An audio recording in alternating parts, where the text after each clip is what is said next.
While others cross over to become queens, she crosses over as an interstellar death row convict exiled to a barren planet. The crime? Torturing 18 husbands to death. But I've never even held hands with the opposite sex. She thought her life had come to an end.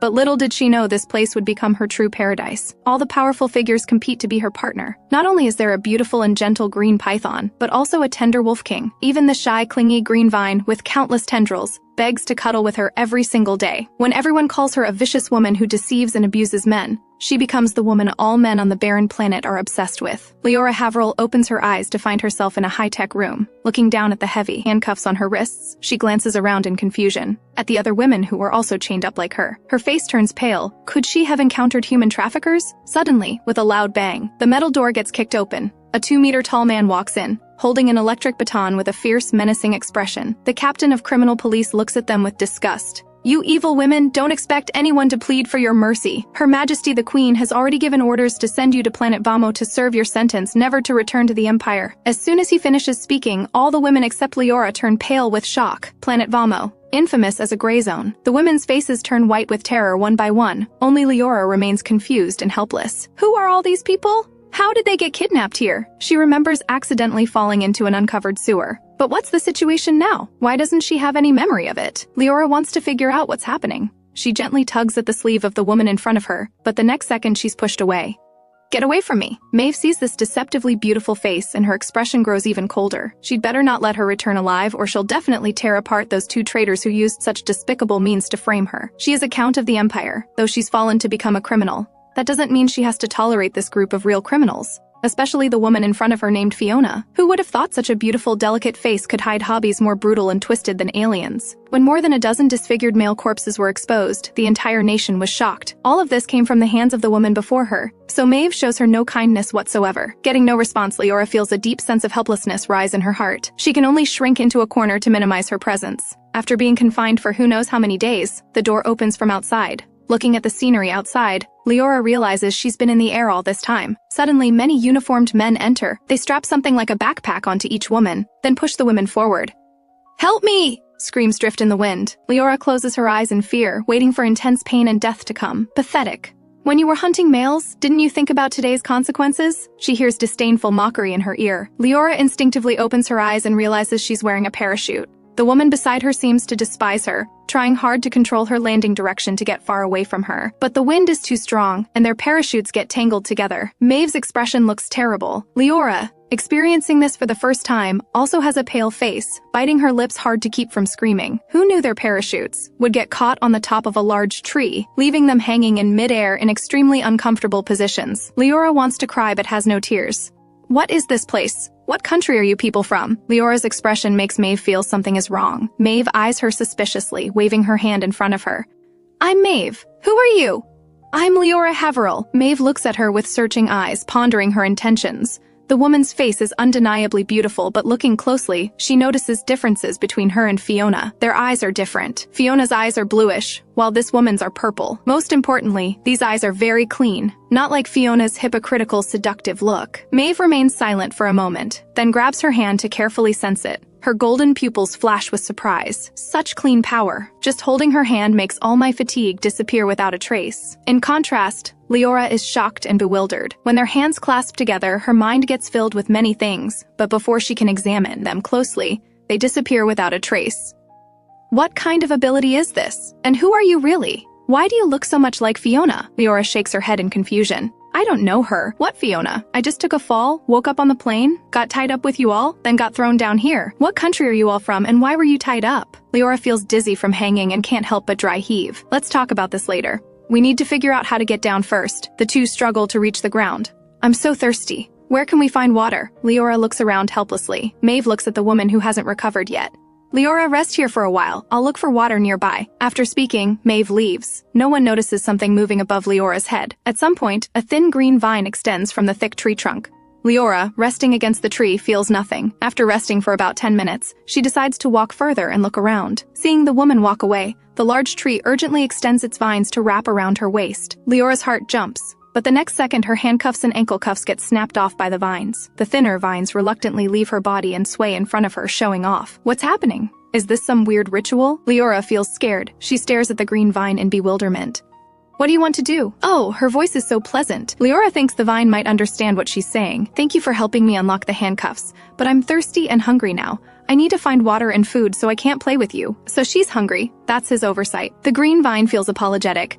Then the vine starts to thicken, wrapping around Leora completely and bringing her to a small river. So you brought me to find water. I'm sorry, I misunderstood you. No need to apologize to me. The green vine sways, then sets the woman down and urges her to drink water. Leora smiles slightly at the green vine. The green vine sighs inwardly. If he had met such a beautiful, lovely woman earlier, perhaps he wouldn't have become what he is now. Just then, a surprised voice comes from nearby. Leora, how did you find this place? Mave, great! You're here too. He brought me here. She points toward the large tree behind her. Mave follows her pointing direction to look at the tree, and the next second she's greatly shocked. It's one of the abandoned. She instinctively pulls Leora, ready to flee at any moment.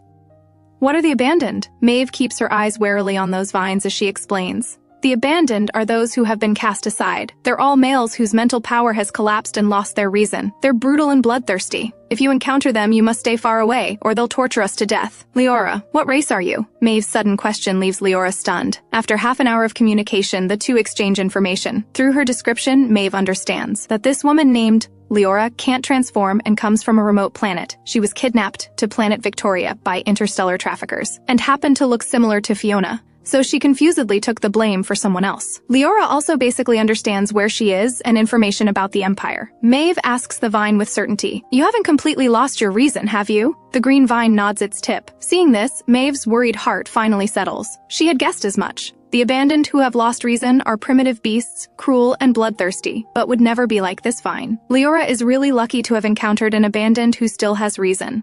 We still don't know your name. The green vine eagerly uses its tip to write the word leaf in the ground. Leaf, nice to meet you. I'm Mave. Mave extends her hand to the green vine. The green vine symbolically wraps around her hand and shakes it lightly, then moves toward Leora. Leora imitates Mave and shakes hands with the green vine.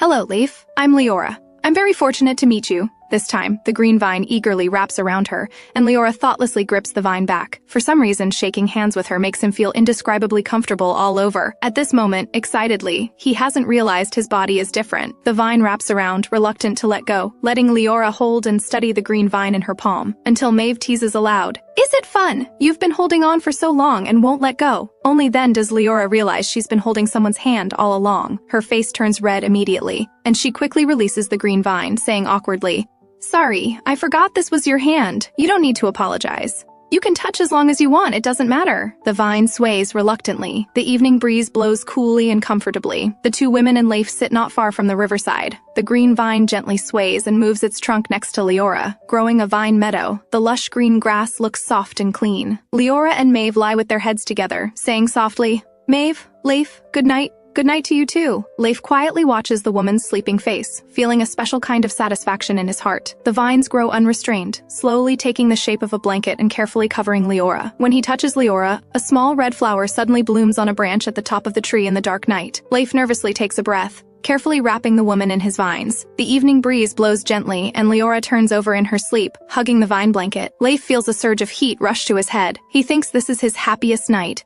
The fatigue from his mental realm makes Leif uncontrollably sleepy, and he falls asleep holding Leora like this. Chirp, chirp, chirp, chirp. Two birds chatter as they fly across the sky. Leif suddenly wakes up, unable to help being shocked that he fell asleep so unguardedly. Dawn is breaking. Leif reluctantly withdraws his vines. The moment he leaves the woman's body, he suddenly thinks of something. Yesterday, he was clear-headed all day and didn't have a headache. Could this be a precursor to being invaded by the alien virus? Thinking of this possibility makes him panic and feel desolate. He's only known Leora for one day. How can this be? Leora wakes up from the cold. Is it dawn already? Leora yawns and her sleepy eyes clear up a bit. Where did this flower come from? It's so beautiful. Leora discovers a small flower that fell on her leg and picks it up casually. The small flower is red, like a rose, bright and beautiful. Leif just watches Leora's movements without speaking, but silently notes her preferences in his heart. Leora brings it close to her nose and smells it. There's a faint fragrance, very light, and she can't tell what it smells like. Leora holds up the small flower and laughs. Leif, look, is this little flower pretty? Let me pin it on your vine. She gently tugs at Leif's green vine and tries to pin the small red flower on it. She doesn't know if the vine is too hard or she used too much force, but not only does it not pin on, she also crushes the petals. She can only sheepishly throw it away. This flower isn't good. When I find bigger, more beautiful flowers, I'll bring them to you. Seeing the discarded flower, Leif doesn't have time to feel regret before hearing Leora's words. Leora actually thinks his flower isn't good, and says she wants to find bigger flowers. Leif feels a bit wronged. Mave, who has finished washing up, walks over and nods lightly to Leif in thanks. Leif, you're a good man. You must persist. If we can leave here, I'll definitely find a way to get someone to heal you. Hearing this, Leif instinctively gets excited, but quickly cools down because he knows he can't possibly be healed. Men who have become abandoned cannot be healed by anyone. The green vine disappointedly writes on the ground, "Thank you for your kind intention, but no one can heal the abandoned." The short line makes Mave's heart tighten. And Leora understands too. Thinking that Leif is slowly waiting to die makes her unable to help feeling sad. In her heart, she already considers Leif a friend, but he's about to die. Leora's eyes uncontrollably redden and moisten. She quickly wipes them when no one notices. In contrast, Leif is the calmest. He has long known his fate. However, seeing both Leora and Mave sad for him, for that moment he feels his life was worth it. At least someone still cares about him. Leora, thank you for being sad for me, even if just for a moment. Leif sees the woman's reddened, moist eyes. His heart feels both happy and bitter. How he wants to transform into human form to embrace her. Even just once, the vine quietly wraps around Leora's wrist with gentle, comforting intent. Leora's nose feels sour, and her other hand gently strokes the vine. She's just about to say a few comforting words when she's stunned by the soft light emanating from her palm. What is this? She drops her hand as if burned, looking back and forth at her palm in shock. This shout startles Mave too. What's wrong? Leora points to her hand that was just glowing, so excited she stutters. Did you see that just now? My hand seemed to glow. Leif and Mave look at her strangely. So what if it glowed? Leora is a bit speechless. My hand glowed and you don't think that's strange? Mave finds her fuss amusing. Glowing is normal. Look, I can do it too. She spreads her palm, and the next second, red light emanates from her palm. Her expression is completely ordinary.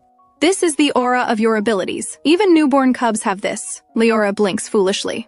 The aura of my abilities? Don't tell me I have supernatural abilities too. Suddenly, Leif becomes restless and anxious. The green vine writes on the ground, "We need to leave immediately. It's not safe here." This sudden statement leaves Mave stunned. Leif has already carefully wrapped Leora and placed her on top of his tree. Without time to explain much, he quickly writes, "Someone has caught your scent and is coming." Before he can finish the last few words, the vine has already tied up Mave completely, and the next second, they all disappear. Wolf howls echo through the forest. In the blink of an eye, a silver streak of light chases after them. It's a giant silver wolf over 3 meters tall, with deep green pupils that are cruel and bloodthirsty. They all instantly feel a strong sense of crisis. The silver wolf's attack comes fiercely. Colorless blades break through the air and pierce deeply into Leif's tree body. Leif lets out a muffled groan. The place where the blade pierced flows with blue-green liquid. The silver wolf howls up at the sky. Its originally 3-meter tall body expands by another 2 meters, and its deep green pupils are quietly tinged with blood red. When its massive jaws open, a hurricane whips up on the ground. The hurricane spins larger and larger. Seeing this, Leif's heart jumps in alarm. He hurriedly strengthens his defenses, but his power is dispersed among every vine, while his opponent's power is concentrated in one place. The silver wolf Kyle Fenrir borrows force in midair again and leaps to the treetop. He sees Leora, who is tightly protected by vines on the treetop. The wolf's sense of smell is among the best of all races. He came following this scent.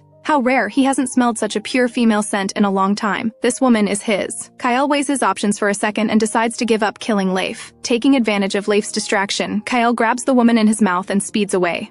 Leora! Leif becomes furious. His tree roots lift from the ground and he chases after them. The movement is earth-shaking, but he's still too slow. His race has the lowest sensitivity to sense among all races. After chasing for a while, he loses the silver wolf's trail. Leif's 20-plus meter tree body rapidly shrinks. He's already exhausted, shrinking back to 2 meters in just a few seconds. The moment Mave's feet touch the ground, she breathes a sigh of relief, thinking it's finally over. She's about to ask questions but stops abruptly. She stares in shock at the tree body in front of her flowing with blue-green liquid. Broken vine fragments are scattered all around him, and even the small green vine that used to greet them is gone. Seeing the extremely anxious Mave, he doesn't have the energy to explain.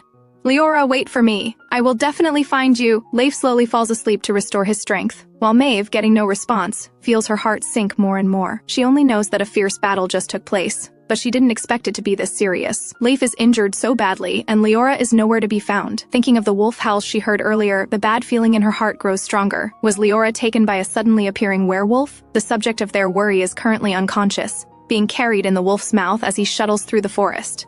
No one sees the golden diamond-shaped mark that appears on the unconscious woman's forehead, disappearing slowly after 1 minute. After an unknown amount of time, Leora wakes up from the heat. She feels so hot, like someone wrapped her in a wool blanket. The heat makes her sweat profusely, and someone is brushing something on her face. She slowly opens her eyes and meets a pair of aggressive pupils. Oh my god, a wolf is licking her. She pushes hard. Leora feels like her heartbeat is about to stop. Her sudden awakening also stuns the silver wolf for a moment, but only for a moment. The wolf's paw quickly presses her down, and aggressive, dark pupils examine her. It's a cave. Help me, Leora keeps struggling. She doesn't know what she kicked, but the silver wolf suddenly makes warning whimpering sounds. Its tongue moves from her face to her neck. Leora's mind goes blank. Get up! Leora's body feels like electric currents are passing through it, giving her goosebumps all over. Get away! Leora shouts angrily. Hearing Leora's angry shout, Kyle raises his head to meet a pair of furious eyes. His wolf pupils flash with cruel light, and he provocatively extends his tongue to lick her chin. Leora is so anxious that tears flow out. Stay away from me, you're disgusting! Kyle's body stiffens. He raises his fierce, cruel pupils and coldly locks onto her. Leora is terrified by his stare, and her tears fall like broken strings. For some reason, Kyle becomes increasingly irritated by these eyes. Women abandoned by the Empire end up as playthings for the abandoned, but now he can't bring himself to do it. Leora cries while observing the silver wolf. She bites her lip and decides to try persuading him. I'm sorry, I didn't mean to scold you just now. I was just scared. You're different from those wild beasts, aren't you? Please let me go. We can talk things through. Even someone as cold as Kale feels his heart soften at Leora's attitude and voice. He wants to know what the woman in front of him wants to do. No female has ever spoken to him like this. He wants to hear more. Kyle finally jumps down from the bed and crouches not far away, but his gaze remains locked on Leora. Leora breathes a sigh of relief. After tidying up her clothes, she realizes a pair of eyes has been watching her the entire time. Can you wait for me for a moment? I want to go outside to use the bathroom. Kyle nods, then takes the lead walking out of the cave, seemingly leading the way. Leora quickly chases after him and calls out, "You can just wait here. I'll find a place myself." I'll be quick. Blushing with embarrassment, she finishes speaking and doesn't wait for the silver wolf's response before searching for a suitable spot nearby, quickly hiding behind a thick tree. Kyle's ears twitch, and he lies lazily on the grass at the cave entrance waiting for her. At this moment, Leora, hiding behind the tree, smiles bitterly. Her transmigration wasn't an accident, but inevitable. She accepted some kind of inheritance while unconscious. She's actually a person born on this continent, but for unknown reasons, she was taken to Earth as a baby and became an orphan. Having just received the inheritance, she has an innate understanding of her abilities and naturally knows what's going on. Leora looks back at the silver wolf with closed eyes. If not now, when else can she run? But just as she circles around a 2-meter-thick giant tree, she sees a familiar flash of silver. The silver wolf lies lazily in the grass, watching her with great interest. This wolf is indeed different from ordinary wild beasts. Before she can figure out what to do, the silver wolf pounces. Sharp wolf fangs press against Leora's neck. She tilts her head to the side. Actually, I'm hungry. I was looking for something to eat. Her stomach growls cooperatively at that moment. The hunger comes fierce and sudden, as if she hasn't eaten for several days. What started as pretense becomes real. Leora immediately clutches her stomach from hunger, and her head starts to feel dizzy. She calls out in her mind, "I'm doomed. I have low blood sugar. Am I going to faint?" Kyle sees the weak woman and immediately leaves without hesitation. Soon, the silver wolf returns to her side with wild fruits in his mouth. Kyle opens his mouth and drops the wild fruits in front of her. Leora looks at the fist-sized, wild fruits.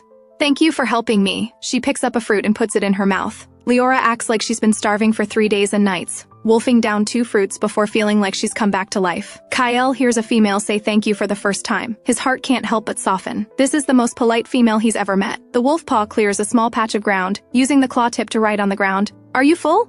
"Almost. I'm not that hungry anymore. Can you tell me your name?" The silver wolf whimpers softly and uses his paw to write his name. Kyle Fenrir. Kyle Fenrir. Leora silently repeats his name once. The murmuring tone reaches Kyle's ears, making his heart feel like it's being tickled by a feather. Leora looks at him and smiles.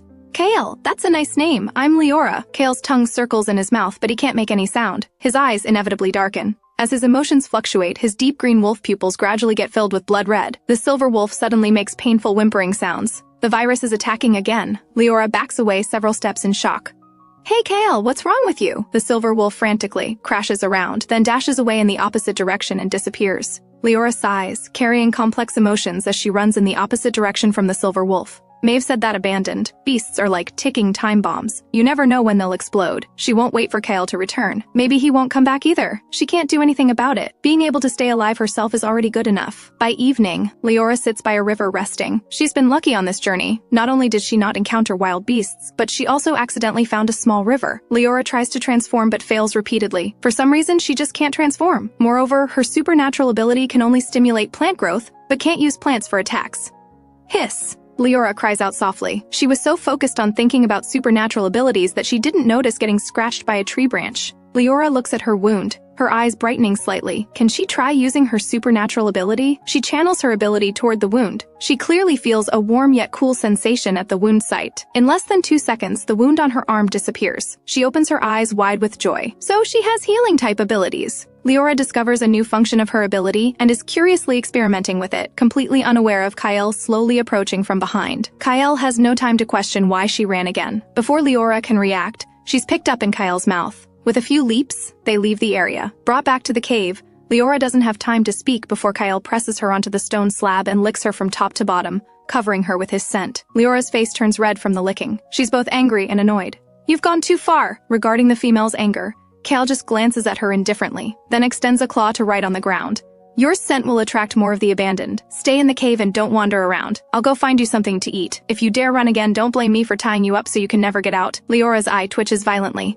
"Don't worry, I won't run anymore. It's dangerous outside. Only here with you makes me feel safe." Kyle turns and leaves the cave. The silver light whooshes away and disappears. Soon, Kyle returns. He carries a branch in his mouth with 5 or 6 wild fruits on it. His claws hook a small dead prey. As soon as he enters the cave, he puts it on the ground and lies down motionlessly. Leora walks over and crouches beside the silver wolf, examining him. Seeing the bloodstains on his body makes her feel sorry for him. "You're injured. I have healing-type abilities. After I finish eating, let me treat your wounds, okay?" The silver wolf's heart is both surprised and puzzled. Females with healing abilities are extremely precious to the Empire. How could they possibly be exiled to planet Vamo, unless she committed an unforgivable crime? But no matter how he looks, he doesn't think the woman in front of him could commit any major crime. He can't help writing on the ground. "How did you come to be here?" Leora, who is nibbling on fruit, sees this and replies, "I was mistakenly arrested. I was unconscious due to an accident before. When I woke up, people threw me off a plane. I've been here for about 2 days now." Leora's answer greatly surprises and angers Kyle. Mistakenly arrested? What are the Empire's criminal police doing? They can arrest the wrong person. Such a beautiful, lovely Leora was also thrown to planet Vamo. If she hadn't met him, who knows what kind of abuse she would have suffered. "Kale, I'm full. Lie down in a comfortable position. Let me treat your wounds." Kale cooperates by walking further inside, jumping onto the stone slab, then lying down comfortably. Leora carefully examines the bloody areas. The wolf fur is all matted together with blood. Kale knows he looks somewhat disheveled and instinctively avoids Leora's gaze, not wanting to see disgust in her eyes. But he can't help secretly watching with peripheral vision. When he discovers there's no disgust or dislike in Leora's eyes, his wolf tail wags slightly in small movements. His gaze uncontrollably stares directly at Leora. He wants to completely possess this person. The silver wolf's gaze gradually becomes fiery and serious. Leora, focused on examining the wounds, doesn't pay much attention. Hidden under the wolf fur, the wounds aren't noticeable without careful observation. Only upon close inspection does she discover the silver wolf has so many shocking wounds. Leora feels quite uncomfortable in her heart. He not only didn't rest, but also went to find food for her with his injured body. Doesn't it hurt? With so many wounds, you must be in a lot of pain. I'll treat you right away. You'll stop hurting very soon. Kyle's mouth opens and closes. He wants to tell her that these wounds are routine for him and he can't feel pain anymore, but ultimately says nothing. Leora begins treatment. The moment the supernatural ability covers the wounds, Kyle involuntarily makes a comfortable sigh. His wolf pupils flash with surprise. Such pure power. Leora's healing ability is the cleanest and purest he's ever seen. Those waste from the Empire, if they knew they had discarded such a wonderful Leora, what would their reaction be? Under the ability's treatment, wounds under the wolf fur heal one by one. Under this warm power, Kyle feels like he's had a top-tier full-body massage. Besides being extremely comfortable, he can't find other words to describe it. His entire body completely relaxes, enjoying a relaxation he hasn't had in many years. Leora treats very seriously, not missing any wound. After treating the wolf's entire body, several hours have passed. Kyle has long since fallen asleep, sleeping completely unguarded, giving the impression of a simple, harmless big dog. Leora doesn't wake him. With him asleep, she can also relax for a while. She silently yawns, lies down gently clothed behind Kyle, and slowly falls asleep. In the quiet, pitch-black cave, only 2 gentle breathing sounds rise and fall alternately, sleeping peacefully and sweetly. But another part of the forest isn't so lucky. During Leif's slumber, Mave serves as both bodyguard and sentinel. Her own ability level isn't bad, basically able to solve her food and shelter needs. She hasn't left Leif to act alone for 2 reasons. First, she doesn't know Leora's whereabouts. And second, acting alone is too dangerous with a high probability of encountering abandoned beasts. It's better to wait for Leif to wake up and act together. This wait lasts a day and a night. During this time, besides worrying about Leora's safety and Leif's injuries, she doesn't encounter much trouble. Finally, Leif wakes up in the evening. As he suspected, Leora was indeed taken by the wolf. "Can you track the wolf's trail?" Leif writes regretfully, "I'll try my best. My ability has recovered pretty well now. Let's set out to find Leora. Night quietly passes, and dawn arrives as promised. The first ray of morning sunlight shines into the cave entrance, also illuminating the embracing wolf and person inside the cave. The sunlight hits his eyelids. The sleeping silver wolf's eyelids move slightly, and the next second he opens his eyes to scan the surroundings. This is just his instinctive reaction. Actually, Kyle's brain short-circuits for a moment. Where am I? Who am I? Looking down at the person in his arms, his memory slowly returns. He remembers now. Last night, the female helped him treat his wounds, and he fell asleep during the treatment. He realizes he fell asleep in Leora's arms last night. It's hard to believe since the virus infection worsened. He hasn't had a good night's sleep. But last night he slept like a log. He carefully examines his body and is delighted to discover that his wounds are completely healed, and his body is well rested. Feeling full of strength, Kyle is utterly shocked. He looks at Leora with deep, complex eyes. Leora's healing ability actually has such strong effects. Not only has his body recovered to optimal condition, but his mental realm has also stabilized. No one can heal the mental realm of the abandoned. After his mental power collapsed twice, he endures side effects every day. His head often hurts like needles stabbing. This pain has never stopped for a single day. But today he doesn't feel any pain at all. He vaguely senses that maybe Leora's ability can truly heal his mental realm. Thinking of this possibility, Kyle's breathing immediately becomes rapid. Looking at the sleeping Leora is like looking at a beast god. Leora wakes up from the heat. The first thing she sees is a tuft of white fur. When she realizes what's happening, she cries out softly and quickly turns to sit up. Seeing their embracing position, she feels somewhat embarrassed. Being startled awake by Leora, Kyle not only isn't angry but feels a secret joy and excitement. He can't focus on this right now. He just wants to figure out one thing first. The wolf jumps down from the stone slab, his paws trembling with excitement. The wolf paw writes on the ground, "Please channel your ability into my body once more." Leora looks puzzled. Why? I'll tell you the reason in a moment. Just try first. After writing, the silver wolf crouches by Leora's legs, extends his paw eagerly, and looks at her devotedly. Although this really looks like a large dog, she thinks, while maintaining a suspicious expression and gripping the wolf paw, channeling her ability toward it. The familiar gentle power makes Kyle expectant. He closes his eyes to carefully feel it. After about 5 minutes, Kyle opens his surprised eyes, looking at her with remarkably bright eyes. In contrast, Leora feels uncomfortable being stared at like this and quickly withdraws her hand. Why are you looking at me like that? Are you plotting something? Kyle is so excited he doesn't know what to say. He immediately dashes outside and howls excitedly at the sky outside the cave. Leora looks completely baffled as she steps outside. She sees the silver wolf jumping and bouncing in front of the cave entrance like he's overjoyed. At this moment, Kyle wants nothing more than to immediately fly up to the sky and give the beast god a hug, thanking the beast god for letting him so luckily meet this woman. The excited Kyle sees Leora standing at the cave entrance. His paw excitedly and quickly writes on the ground, "Leora, your ability can purify the alien virus in my body. Please accept me as your partner. I will be a qualified mate. I will use my life to protect you." At this moment, Kyle no longer has his initial cold arrogance. The mighty silver wolf instantly transforms into a big dog, just short of wagging his tail. "You say I can purify the virus in your body? That's impossible." She remembers Mave saying that the abandoned cannot be healed by anyone. The silver wolf nods excitedly. "Yes, I can feel it. Maybe I can still recover to become a normal beastman. Leora, please help me. If my supernatural ability can really heal you, then I'm willing to try helping you. But if it doesn't work, you can't blame me." They return to the cave again. Kyle's wolf head very consciously rests on her thigh. Leora looks down at the wolf head on her lap and channels her ability, tentatively placing her hand on the silver wolf's crown. Looking at Kyle, who trusts him so completely, she can't help but curve her lips slightly. The head is the most vulnerable part of a beastman. One wrong move could turn him into an idiot. Does he trust her so much not to harm him? She closes her eyes and slowly channels her ability.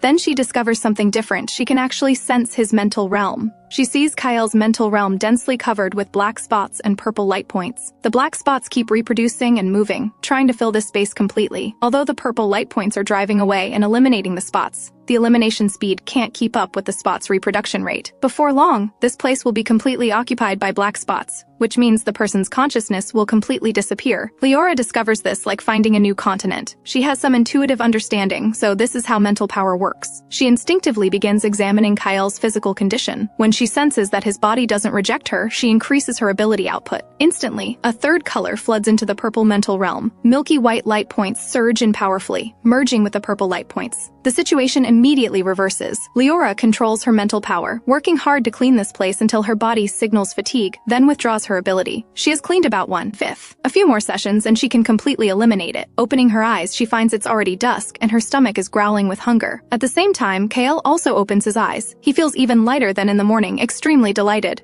"Thank you." Leora can't understand his beast language and just touches her stomach. "I'm hungry."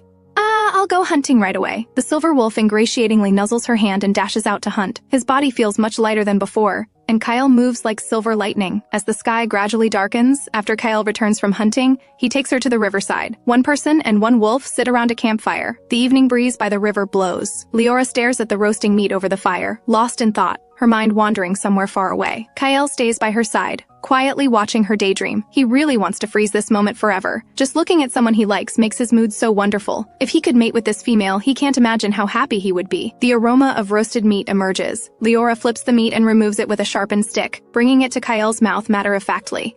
It's hot. Blow on it. Kyle immediately diligently blows on the roasted meat. If his teacher knew that his level 9 wind-type ability, concentrated to the extreme, was being used to blow on roasted meat, he'd probably be so angry he'd come here personally to beat him up.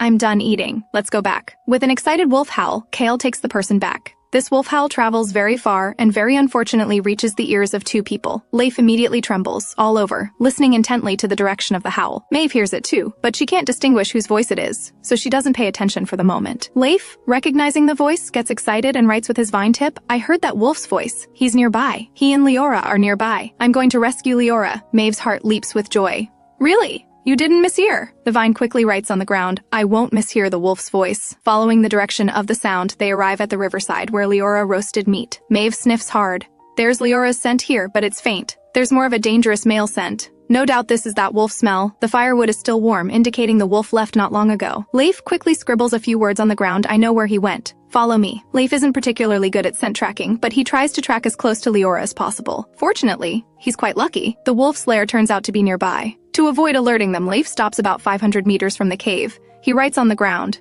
Mave, wait here. The wolf and Leora are in the cave ahead. I'll make this quick. After writing, he quietly approaches the cave.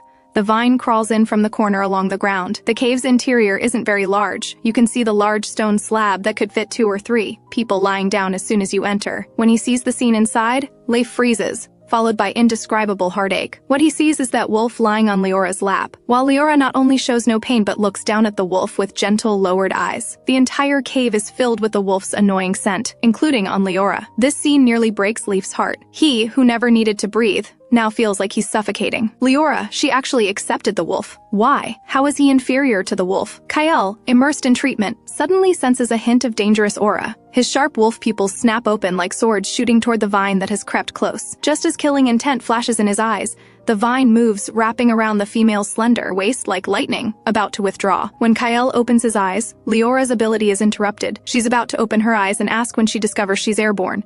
Before she can react, silver light flashes before her eyes and she falls back onto the stone slab. With a thud, she's the only one left in the cave. She looks shocked. What just happened? Then crackling sounds come from outside. Leora quickly jumps off the stone slab and runs out to look. Standing at the cave entrance, she sees Kyle fighting with a tree. The supernatural abilities of both clash, making crackling noises. Leif? This can't be possible! She instinctively shouts toward the tree. Leif, is that you? Leora's voice makes Leif's swinging vines pause. The next second, a thin green vine grows from the tree trunk and reaches toward Leora. It wraps around her wrist and crawls up her arm to nuzzle her face. Leora shows delight. It really is Leif. Seeing this scene, Kyle's face turns green. He looks at Leif with murderous eyes and charges at him. Kyle, no! Leora is terrified. Without thinking, she rushes over and spreads her arms to block in front of the large tree. Don't! Kyle urgently pulls back his attack, looking sadly at Leora protecting that plant. That hurt, wronged look makes Leora feel slightly guilty. Wait, Kale, there must be some misunderstanding here. I know him. His name is Leif. Like you, he's also an abandoned who still retains his reason. Leif, how did you find this place? Where's Mave? Leif has to temporarily stop attacking. His vine writes on the ground, Mave is nearby. We came to rescue you. Kyle also sees the words and roars angrily at Leif, baring his fangs as if he'll pounce any second. Kyle, go back to the cave first. Leif is my friend. After speaking, she says to Leif, where's Mave? Let's go get her first. Then everyone can sit down and talk things through slowly. Leif suppresses his urge to beat that wolf to death and reluctantly turns around to lead the way. Kyle droops his tail unhappily as he follows behind. Soon they see Mave. Leora waves at her. Mave! Mave sees the lively Leora running toward her. Leora, you're okay. That's wonderful. Only when she gets closer does she notice a dark shadow behind. A few minutes later, everyone sits inside the cave. The already small cave becomes crowded. Leora explains what happened over these 2 days and tells everyone some good news. She seems to be able to heal the abandoned.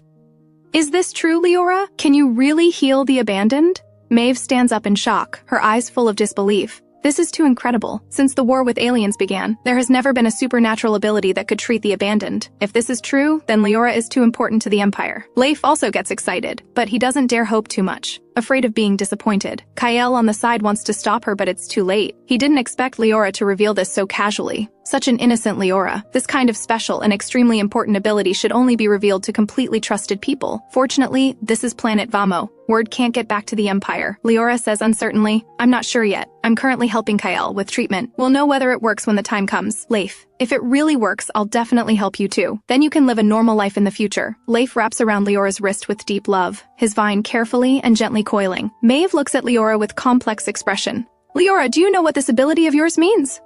"What does it mean?" Mave says excitedly. "It means our empire will no longer have abandoned. You're the empire's savior." Leora is stunned. She thinks Mave is being a bit dramatic. Even if she has this ability, she's just one person. With so many abandoned, how could she save them all? At this moment, Kyle writes on ground visible to everyone. "So what? She's already been abandoned by the Empire," Mave argues matter-of-factly. "Who says Leora was abandoned by the Empire? She was framed and took someone else's blame, which is why she was exiled here." "What do you mean?" Hearing her words, Leora is stunned. "Wasn't she mistakenly arrested?" Mave explains. "Don't you remember? When we first met, I mistook you for someone named Fiona." Leora nods. Seeing she still remembers, Mave continues. "Leora, you look 90% similar to Fiona. You said you have no memory of how you were arrested. I can conclude that you were set up and framed by Fiona and her partners." Mave sighs and explains from the beginning, detailing the crimes and punishments of the women who were tied up with them that day. Leora listens in shock. The ladies she thought were kidnapped victims are all murderers and sadistic abusers. Mave nods at the shocked Leora. "That's right. They got what they deserved. Especially Fiona. She tortured and killed at least a dozen males, 5 of whom were her own partners. No wonder the uniformed males on the plane treated her so coldly. No wonder Mave was so cold to her. Wait, everyone on the plane was tied up for heinous crimes. Doesn't that mean, Mave, you're also—" She can't believe it and asks, "Don't tell me you're also—" The next second, Mave's face darkens as she grits her teeth. "Damn it, I'm also an unlucky victim who was framed, but my situation is different from yours. You're purely unlucky. I was framed due to personal grudges, mixed with some political issues." Leora's expression freezes. "It even escalated to politics?" Mave nods with a cold face. "My full name is Mave Ashford. I'm from the Ashford family, a count personally appointed by Her Majesty the Queen. I was betrayed by my partner, drugged with ability-suppressing medicine, and framed with fabricated witnesses and evidence for harming my partner. Under normal procedures with my status, I should have been personally questioned by the Queen before sentencing. The rat who framed me allied with some people, so I was sent to planet Vamo without even seeing the Queen's face." Her voice carries cold anger. A dignified count was framed like this. She feels both frustrated and furious. If she can return alive, she'll definitely take revenge personally. Leora is extremely surprised. She didn't expect Mave to have such noble status. She asks with concern, "Then what do you plan to do, Mave? Do you have a way to go back?" "There's no way. Being thrown to planet Vamo means we've been abandoned by the Empire. If no one comes to pick us up, none of us can return." Hearing this, Leora's heart immediately sinks. "Doesn't that mean we'll be stuck here until we die?" Mave hums in agreement. "Without accidents, yes, but it's not absolute. We still have a glimmer of hope. I'm missing. My partners will come looking for me. I just don't know when they'll find this place." "Weren't you betrayed by your partner? How can they come find you?" Mave looks at her speechlessly. "I have 5 partners. 1 betrayed me, 1 was killed. I still have 3 loyal partners. Their supernatural abilities are all level 7 or 8. Their personal strength and backgrounds are excellent. Give them some time, they'll definitely find out where I am." Okay, 5 partners. She's the one who lacks experience. At least the situation isn't too bad. Leora comforts her. At least there's still hope of getting out.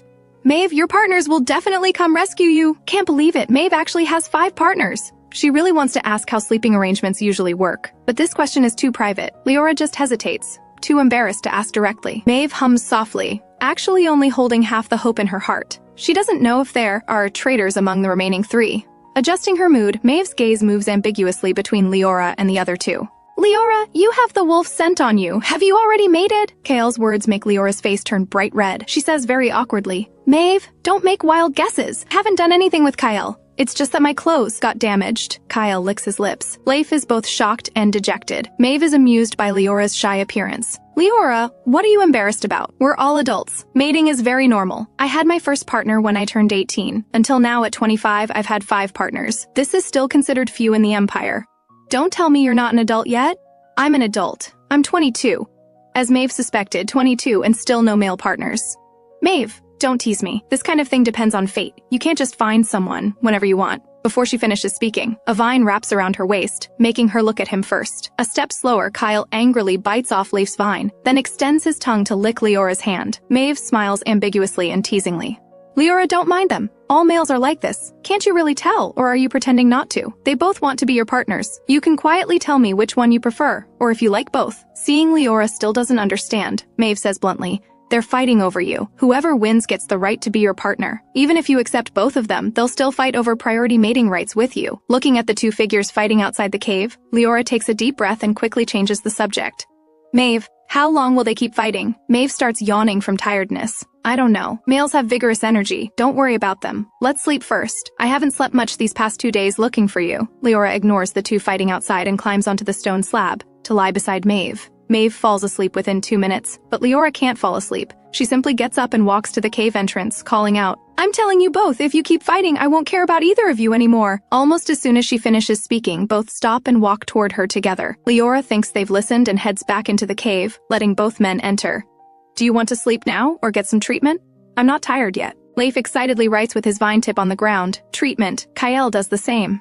Then you both lean here. She wants to try treating two people simultaneously. Holding a wolf paw and a green vine, Leora sits cross-legged on the stone slab and begins channeling her power. She already checked Kyle during the day. No need for much observation, just steady output. She focuses more on Leif's side. As her mental power penetrates deeper, Leora senses that Leif's mental realm is broader than Kyle's and the black virus inside isn't as dense as Kyle's. Leif's mental power surpasses Kyle's. Shortly after Leora's mental power probes in, a mass of mental energy dotted with green light envelops her. Leah, is that you? The voice appears directly in her mind. Leora freezes. It's Leif's voice. Leah, your mental power is so strong. Leif can't help but marvel. His mental power level even surpasses the Queen's by a margin. Throughout the entire empire, hardly anyone can match him. Yet Leah's mental power is even more vast than his. Leora doesn't know how to communicate with him through thoughts, and her anxiety makes her mental flow unstable. Leif immediately notices her change. Leah, you want to talk to me but don't know how, right? Don't worry, I'll teach you. Next, Leif patiently teaches Leora how to use mental power. When it comes to mental power application, Leif dares say few in the Empire surpass him. Once a prodigy of heaven, if not for being infected by the virus and unable to receive even half a trace of comfort, delayed on planet Vamo for decades,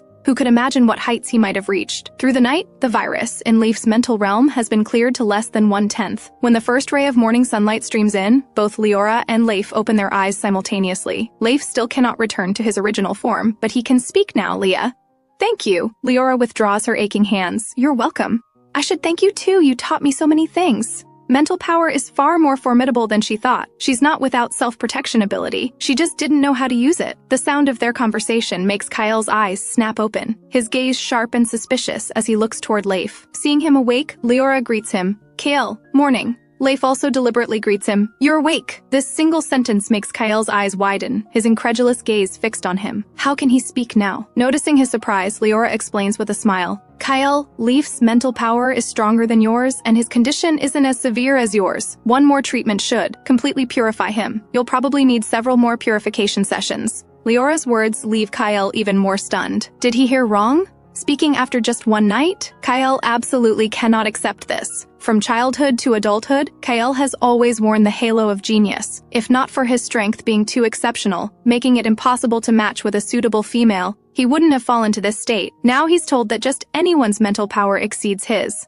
You're all awake. Mave wakes up from the talking, yawning as she sits up. Leora immediately shares the good news. Mave, Leif can speak now. Leif smiles and greets her. Good morning, Mave. My god, Leora actually possesses the ability to heal the abandoned. If this news gets back to the Empire, the entire Empire will go crazy.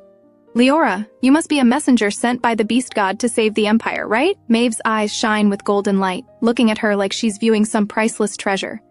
If we can return to Victoria, I'll definitely petition the Queen to grant you a noble title. You deserve this honor. Being exiled to Vamo, the only fortunate thing was becoming friends with Leora. Well, Mave, it's too early to talk about this. Let's discuss it when we leave Vamo. I'm a bit hungry after working all night. Mave loves stirring up drama and suggests ambiguously, why don't the three of you go together? Catch more prey so we don't have to go out again today. Leora remembers what Mave told her last night. Apparently, these two have ulterior motives toward her, so why should she go? How about this? Leif and Kyle, you two go. I won't go. I'll stay and keep Mave company. Leora urges them both out of the cave. Seeing Leora won't go with them, Leif angrily glares at Kyle. then heads alone toward the forest, thinking he must hunt quickly to become Leah's first mate. The two tacitly compete to see who can finish hunting and return first. Watching the two leave, Mave clicks her tongue regretfully. Why didn't you go again? Leora looks at her irritably, knowing they both have other intentions toward me. Why would I go out with them? Leora asks puzzledly. You're obviously much prettier than me. There's no reason they wouldn't like you. Mave laughs. Want to know why? Leora nods. Mave explains matter-of-factly. Because you don't have any male scent on you, while I carry my mate's scent. For people like us, the most important thing in attracting the opposite sex is scent. Your scent is much cleaner than mine, naturally making you more attractive to males. I see. Leora understands now, realizing that romance in the beast world must incorporate animal world perspectives. So, they're pursuing me just because my scent is clean, and attracts them, not because they like me as a person. Thinking of this possibility makes Leora's heart feel stuffy. Mave looks somewhat confused. Isn't liking your scent the same as liking you as a person? Leora, don't overthink it. Males choose their mates by scent, and we females do too. Males can only have one female mate. Mave's tone shifts, of course. The most pitiful are males without any mates. They're lucky just to be alive. Leora sighs softly. Yes, they definitely won't live long because they'll all be consumed by the virus. As the two chat, Leif and Kyle return, arriving at the cave almost simultaneously, each viewing the other unfavorably. Leah, I'm back. I caught 2 wild chickens. Now able to speak, Leif immediately shows her the chickens. Kyle beside him, though unable to speak, lightly tosses his head, and 2 unidentifiable prey land at Leora's feet. Looking at all the prey piled in front of her, Leora's eye twitches slightly as she gives a shallow compliment. You're both amazing. Now let's go to the river. You must be starved, Leah. I'll take you there right away. Leif wants her to sit on his treetop. Kyle bites Leora's sleeve and pulls her out of the cave, lowering his body for her to climb on. The two look at each other and unanimously choose to go elsewhere for a fight. More fierce than last night, both fighting to kill. Leora feels her brain throbbing. Mave, are all males like this? You have 5 mates. Do your mates fight too? Mave nods as if accustomed. Of course they fight. Especially at bedtime, they fight even more fiercely. Leora finds it hard to believe. Why not take turns? Mave replies.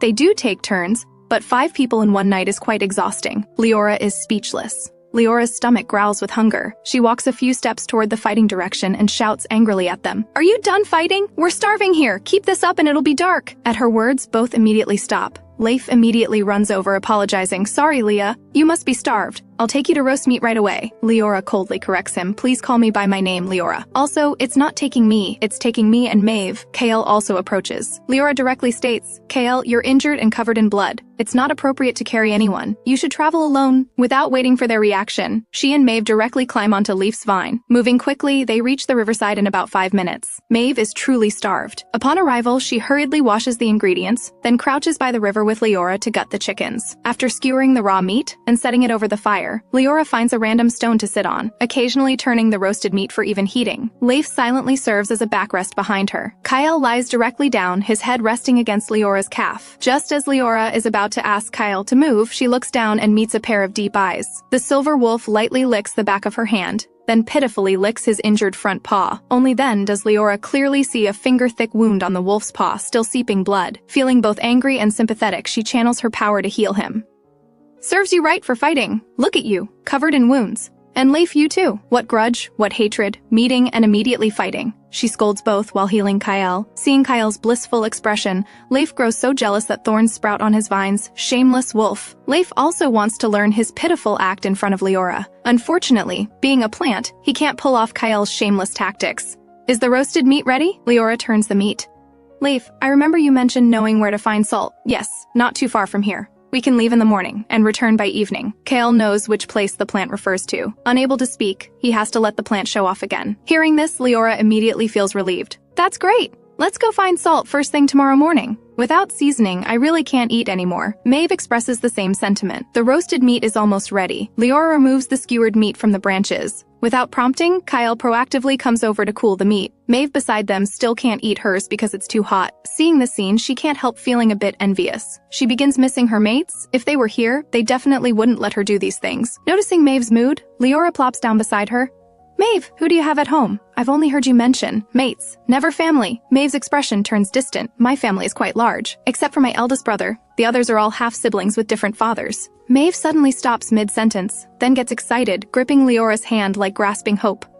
Leora, you can heal the abandoned? Please do me a favor? The two beside them also prick up their ears. My eldest brother is my full brother, same father and mother. He's decades older than me. I haven't seen him since I was very young because he became one of the abandoned and was sent to Vamo. Leora, if we encounter my brother here, please help him. Leora thought it was something major and readily agrees. No problem. If I meet him, I'll definitely help. But Mave, would you still recognize your brother now? Mave is uncertain. I don't know either. Hearing this, Leora can't help asking strangely, aren't you nobles? How could you not find mates? I'm not clear on the details. I heard from my mother that my brother was very powerful back then, and Her Majesty wanted to take him as a husband, but the queen already had over 20 husbands at the time. My brother's pride was strong, so he politely declined the queen. Brother didn't want to settle for just any female, so he kept delaying until his mental power collapsed and he was sent to Vamo. It's been over 20 years now. When I turned 18, my mother required me to move out. She had too many children. And despite being her only daughter, she didn't give me much motherly love. I don't know what meaning such family has. Swallowing the meat in her mouth, Mave asks, what about you, Leora? Who do you have at home? You've been missing so long. Your family must be worried sick. Leora laughs softly. I don't have parents. I'm an orphan who grew up in an orphanage, always living alone. Mave is shocked, as are the other two. An orphan? Mave's first reaction is disbelief. You're female. How could anyone dare abandon you? Leora doesn't know whether to laugh or cry. I've said before, I didn't grow up on this continent. Where I grew up, females aren't rare. Abandoned kids are everywhere. It's not unusual. As a child, she resented why they treated her this way, but later she made peace with it. A person can live quite freely alone too. It wasn't until accepting the inheritance a few days ago that she vaguely felt she might not have been abandoned, but rather something unexpected happened. Otherwise, how to explain growing up on Earth? While Leora reflects on this, the three listening are too shocked to speak. Leif and Kyle feel only heartache, unable to imagine what kind of life Leora had as a child. Leif approaches with heartache, his vine hooking Leora's shoulder. Leah, you have me from now on. I'll definitely give you a more prosperous life than others. And me. Kyle also runs over, encircling her calf with his wolf tail. Mave feels uncomfortable inside, and puts her arm around Leora's shoulder.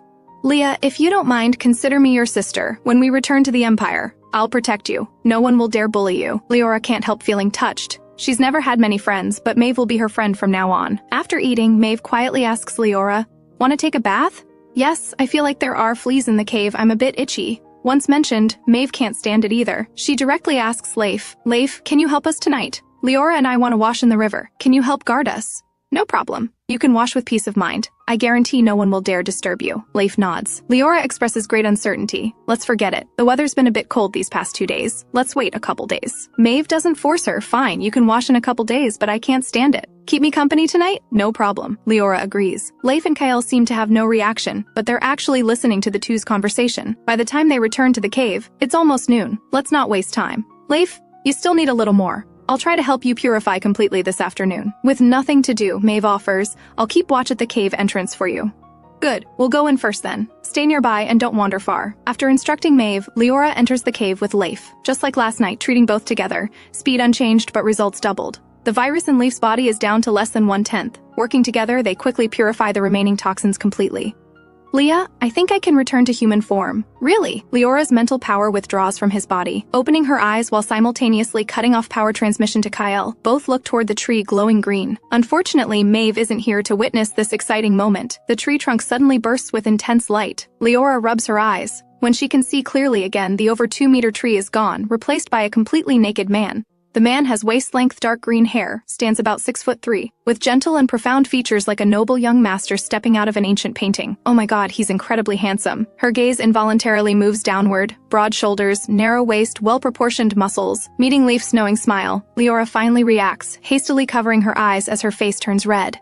Leah, I've really recovered. Leif is overjoyed beyond measure. Thank you. He gives Leora an excited yet careful embrace. Finally holding her, her body is so soft, she smells so wonderful. Let go of me, Leif. You're not wearing clothes. Leora doesn't know where to put her hands and feet. Put on clothes first. Kyle, originally still in shock and hidden envy, sees Leif getting handsy with Leora the next second. How can he tolerate this? Howl! Let her go! With his roar, a heavy, sharp wolf claw swipes toward Leif's back. Leif, holding Leora, dodges but doesn't completely avoid it. Grazing the wolf's claw, his back gets scratched with a bloody mark. Leora's face burns red. Leif, let me go! Kale emanates cold air nearby. If not for fear of hurting Leora, he'd definitely add another claw strike. Leif, can you put on clothes before talking to me? If you don't have clothes, just transform back into a tree. What does this look like? Leah, are you embarrassed? Leora directly runs out of the cave. Seeing this, Kyle leisurely strides out too. When Leif emerges from the cave 5 minutes later, Leora hears movement and glances back. Leif has fashioned some large leaves, stringing them together with vines around his waist. Though his upper body remains bare, it's acceptable now. This outfit looks somewhat like a forest elf, distinctly handsome. Hey, where did Mave go? Leora looks around for a while before realizing someone's missing. Kale points in a direction. Leif speaks for him. Don't worry, Mave is right over there. Indeed, shortly after speaking, Mave emerges from behind a tree. Seeing 3 pairs of eyes watching her direction, Mave freezes. Who is this strange man? After a few seconds pause, she reacts, running over in surprise to examine Leif. Leif, is that you? Leif nods. It's me. I've recovered. Though mentally prepared, witnessing it firsthand still feels shocking and incredible. Leora actually possesses such heaven-defying ability. Surely she must be the beast god personally descending to save her people. With Leif recovered in human form, Kael grows more anxious. Can't waste any more time. The mighty silver wolf pitifully nuzzles the female's palm. Don't forget about him. Leora seems to understand his meaning and says after a moment's silence, I know you want to recover quickly too. Don't worry, I'll help you right now. Excellent. Kael's joy is obvious. Leora faces Mave and Leif. I'm going to help Kael purify now. Call me when it's dinner time. Mave, seeing she wants to continue, asks with concern. Can you still handle it? From last night until now, except for eating and brief rest, you've been treating them constantly. Can your body take it? Warmth fills Leora's heart, don't worry. If I get tired, I'll rest. Leif hesitates to speak but ultimately stays silent. Better that fewer people know about Leah's extremely high mental power. As the sun sets and twilight approaches, Leif calls everyone, it's getting late. Leah, are you hungry? Leora stretches her stiff arms. I am a bit hungry. Let's have roasted fish tonight. Leif has no objections and says indulgently, all right, roasted fish it is. Leif transforms back into a plant to transport them to the riverside. Upon reaching their destination, he returns to human form and goes into the river to catch fish. Mave collects branches for the fire while Kyle immediately goes to patrol their territory. Before Kyle returns from patrol, Leif has already caught the fish. As Leora moves to collect and process them, Leif quickly picks up all 3 fish first.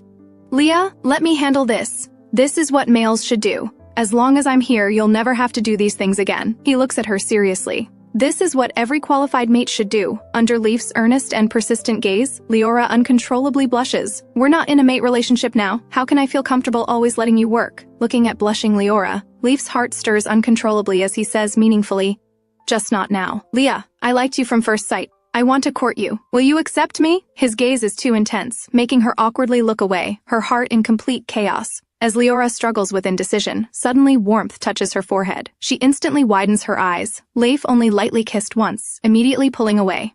I'll process these quickly. He heads to the riverside to handle the fish. Oh my, kissing already? Mave's ambiguous voice sounds nearby. Mave thinks Leora is still too young and naive. If it were her, she'd have won Leif over long ago. Leah, don't worry about that. Come here with me. Leora gets pulled away by Mave to talk privately. Leora understands her intention. Mave, I don't know what to do anymore. Mave's advice remains simple and direct. You'll need to find a mate eventually. Why not try with Leif? If you have feelings, be together and try. If it really doesn't work out, then be completely honest about it. Mave directly asks, don't you have any feelings for Leif? Leora hesitates. It's not that I don't. I think he's pretty good. Then that's settled. Since you have feelings, what are you hesitating about? It's only because no one's competing with you here. In the Empire, someone like Leif would be very sought after. He has strong feelings for you now. Why not seize the opportunity? During their private conversation, Leif has cleaned all 3 fish and is now skewering them on branches. Leora looks surprised. You finished so quickly? Wait a little longer. Once they're cooked, we can eat. At this time, Kyle returns from patrolling, carrying some wild fruits in his mouth from who knows where. While distributing fruits to them, Leora smells a faint bloody scent from the wolf and guesses. Kyle, are you full? Full. The silver wolf nuzzles her hand with his nose tip. Leora also smoothly pets the wolf's head, quite soft fur. Several people gather around the fire pit, quietly listening to the burning sounds. After finishing the roasted fish, the moon climbs up too. Mave mentioned wanting to bathe during the day, so half an hour after eating, the riverside clears out. Leif and Kyle very consciously distance themselves about 500 meters from the river. After Mave finishes scrubbing her arms, seeing Leora dazing, she invites her to come in together. Leah, Leif, and the others are far away. What else are you worried about? Come wash with me. I'm coming. I also want to wash these clothes. Leora really can't stand these dirty clothes anymore, but once I wash my body clean, I'll have nothing to wear after washing the clothes. Suddenly, she thinks of something. Leah, why don't you ask Leif for some leaves? We can also string them together with vines to make long dress styles. Should last until the clothes dry. After a few seconds consideration, Leora decides to follow Mave's suggestion. Leif, can you give us some large leaves? Mave and I want to wash clothes and need leaf dresses to cover up temporarily. This is certainly no problem. Soon, an emerald petal dress is born in Leif's hands. Watching Kyle is shocked. Catalyzing plant growth with wood-type powers is effortless, but manifesting powers so delicately isn't something just anyone can do. Only now does Kyle realize Leah spoke truth. Leif's mental power is indeed high, at least higher than his own. 10 minutes later, Leora returns to the riverside with 2 dresses, hangs them on low tree branches, then enters the water to bathe. Meanwhile, Leif plans to talk with the wolf. Kyle, let's talk. Talk about what? The silver wolf eyes him warily. Leif gets straight to the point. Let's share Leah together. Kyle is directly shocked. What madness is he spouting? Leif continues expressing his thoughts. You reaching level 9 isn't too bad. You're qualified to be my brother. Leah definitely won't have just one mate. Rather than letting others take advantage later, we should join forces. Kyle actually understands clearly in his heart. After seeing Leif's strength, he knew exclusive possession was impossible. Returning to the cave, they hang wet clothes on rocks outside, and Leora directly lies on the stone slab inside with Mave. Leif transforms back into a tree, while the wolf lies not far from the tree. Both quietly listen to sounds from inside. Leora doesn't know how she fell asleep. The dress doesn't provide warmth, so sleeping until midnight, her body shivers uncontrollably from cold, instinctively seeking heat sources. She dreams of finding a furry blanket. Really warm, can't help wrapping it tightly around herself. But somehow this blanket seems poor quality. The fur against her skin feels somewhat itchy. Then she wakes up. Her face shows an unnatural flush and her head feels dizzy. The cave only has her and Mave. Why is it so hot? What's this situation? Leora has no clue. While wondering whether to go outside, the two outside aren't comfortable either. They came in wanting to sleep closer to Leora, but Leah's body is too thin. Kyle jumps directly onto the stone slab, using his body to warm her. Suddenly, Kyle moves his nose. He smells an unusual scent coming from Leora. Leif smells it too. The two look at each other, both knowing what's happening. They both look toward the cave entrance, making eye contact with Leora, who's sneaking out like she's going to the bathroom. Why aren't you both sleeping? Not sleepy. Leah, why did you come out? Going to the bathroom, maybe I drank too much water tonight. Under their gaze, Leora practically flees. Leora's heart remains half suspended. Finally finishing, she stands up without noticing a dark shadow beside her. Next second, she hears a familiar voice. Leah, it's me. Immediately after, from another direction, Leora turns to see Kyle with a snake in his mouth. Leora asks with lingering fear, why did you both come over? Leif says, Leah, you went too far, it's dangerous. Next time we'll accompany you together. You can't risk your safety. Though Kyle cannot speak, he stands beside Leif this time to show his position. When did they form a united front? Leora wonders but still says, I understand. I promise it won't happen again next time. The three return to the cave. Leora tiptoes back to the stone slab and stares wide-eyed until dawn. Mave sleeps well through the night until naturally waking. Rolling over and seeing Leora's dark circles, she asks in amazement, Leah, did you not sleep all night? Mave, I couldn't sleep.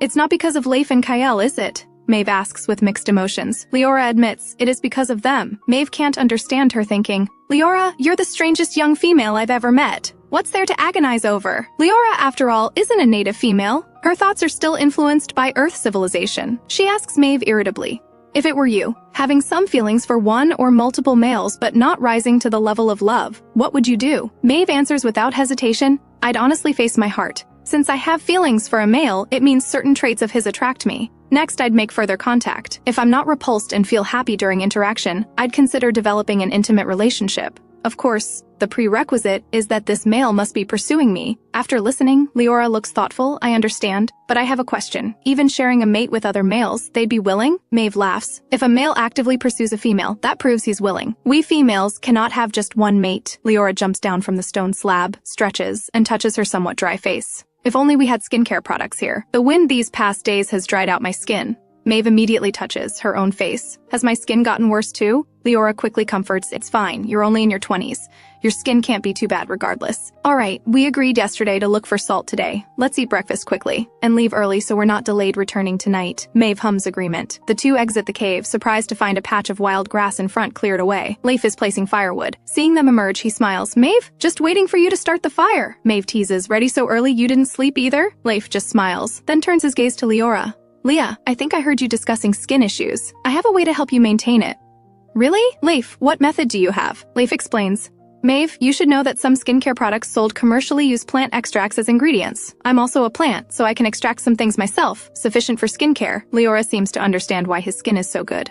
When can you extract it? Does it hurt your body? Mave asks eagerly. Leif shakes his head. Won't hurt my body, but take some time. Let's prepare after getting the salt. After eating and drinking their fill according to plan, everyone prepares to depart. Same as always, Leif transforms into a tree carrying the two females. Leif moves very fast. Surrounding scenery flashes by, leaving the dense forest. Outside stretches vast yellow sandy soil. While traveling, suddenly a wolf howl faintly carries over. Kyle's wolf body pauses, appearing somewhat agitated, using his wolf claw to write on the ground. Wait here for me. I'll be right back. Leif frowns. What are you doing? Do you have connections with the wolf pack ahead? Kyle nods. That's my pack. Let me see what happened. After speaking, he glances at Leora on the treetop, then turns and runs off. While running, his body grows larger and larger, finally stopping at over 10 feet tall. Then a howl different from the pack's cold, sharp cry resonates in the sky, leaving two people in one tree looking at each other. Mave exclaims in surprise. Kyle says the pack ahead is his. So he's the alpha? And was that just now his true beast form? It's huge! Leif also finds the wolf's actions somewhat unexpected. That's Kyle's true beast form. Wolves are naturally medium-large species. A level 9 feet's beast form should exceed 10 feet. As soon as he finishes speaking, Mave's volume spikes. Level 9? You're saying Kyle is level 9? Level 9, what does that mean? In the entire Empire's population of over 1 billion, the number of level 9 beastmen barely exceeds 1,000. Leif understands Mave's shock, his tone flat. Otherwise, what do you think allows him to maintain rationality even as one of the abandoned? Listening, Leora asks curiously.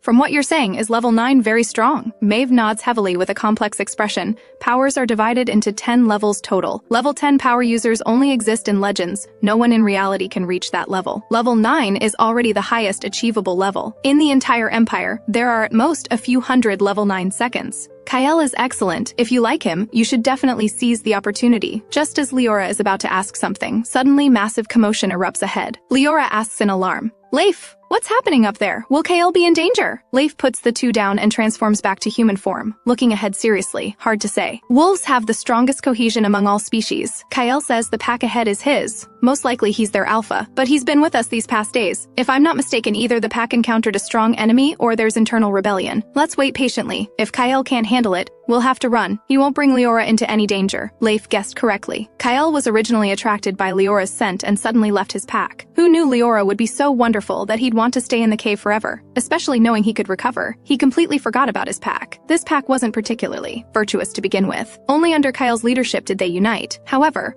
when the alpha disappeared a few days ago, the pack initially showed no unusual behavior, but after several days, some unrest appeared within. Unluckily, another wolf pack appeared near their territory. That alpha, discovering their pack was leaderless, decided to absorb and conquer them. The situation immediately became chaotic. Fortunately, at this critical moment, Kyle returned. All his loyal subordinates burst into excited cheers. They knew their alpha wouldn't die and would definitely return. Kyle surveys the current situation and immediately locks onto the other pack's alpha. Kyle strikes swiftly and brutally. Crackling wind spheres rain down on the opposing alpha. The previously arrogant alpha is already sliced to pieces by sharp blades. Kyle steps on that alpha's skull, his eyes cold and disdainful. Under this imposing pressure, all wolves lower their heads and prostrate themselves, submitting to their new alpha. Satisfied, Kyle shakes his wolf head, howls once at the pack, then leaves again. Leah and the others must be getting anxious. Better return to report safety first, then come arrange these subordinates. The alpha leaves again. The wolf subordinates look at each other, none dare follow. The newly conquered pack, to show their loyalty, makes a decision. A surprise Kyle absolutely wouldn't expect. Kyle returns to Leora's side.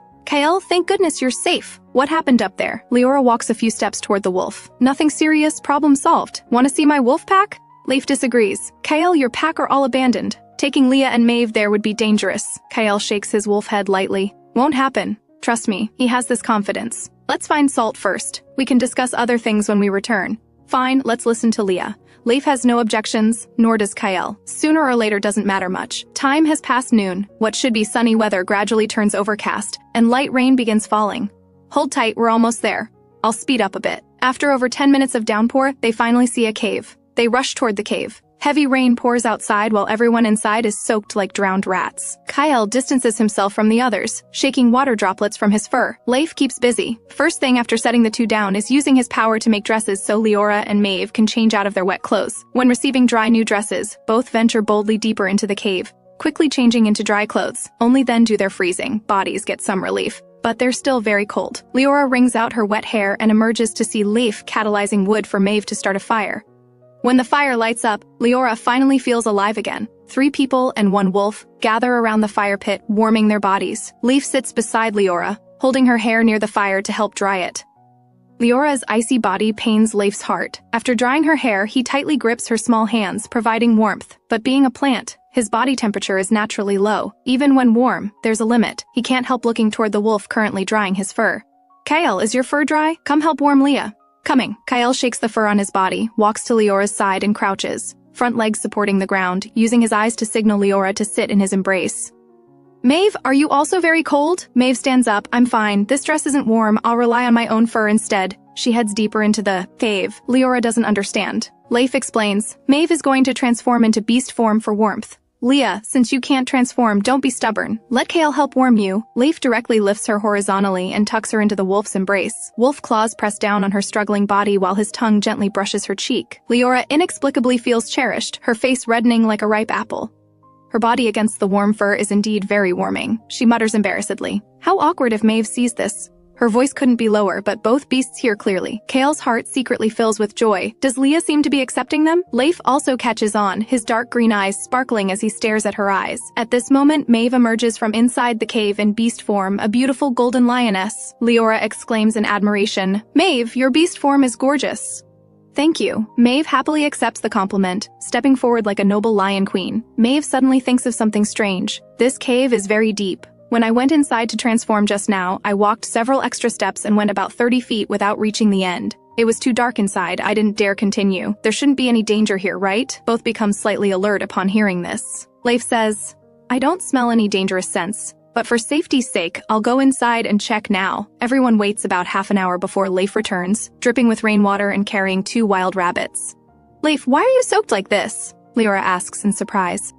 I walked about 300 feet inside and discovered the cave isn't enclosed. There's another exit right on the other side of the rock wall. I saw 2 rabbits sheltering from rain at that entrance and caught them. Looking at this rain, who knows when it'll stop. We might have to spend the night here, so let's fill our stomachs first. I see, as long as there's no danger, that's good. Mave's heart settles down. Finally, the roasted meat is ready. Smelling the fragrant aroma, rumbling sounds come from Kyle's belly. Leif looks at him. These 2 are for Mave and Leah. If you're hungry, go hunt yourself. Looking at the non-stop rain outside, Leora can't bear making Kyle hunt in the rain. Leah, it's just rain. Besides, only 2 rabbits. Even if he ate them all, it would barely fill gaps between his teeth. Nowhere near enough to maintain his energy consumption.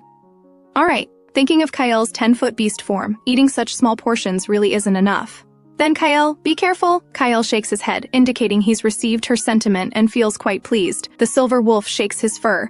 Then a faint blue aura envelops his body before he charges into the rain. Leora asks Leif, you gave the roasted meat to us. What will you eat? I'm a plant. My food is energy from the air. Besides, I don't need much food, so I generally don't eat much. Mave asks curiously, Leif, I don't know much about plants. What kind of plant are you? Hearing this, Leora also looks at him curiously. Strangely, Leif falls silent for a moment, facing their eager gazes. He hesitates briefly and vaguely says, Iron tree, I suppose. Iron tree? Both Leora and Mave exclaim simultaneously, the former purely surprised. Mave's mind rapidly flashes with something, but she can't grasp it. She feels like she's heard of it somewhere but can't remember specifically. Seeing no particular reaction from them, Leif slightly relaxes. Don't just talk, eat quickly. Today's a bit cold, so eating while hot is good for your health.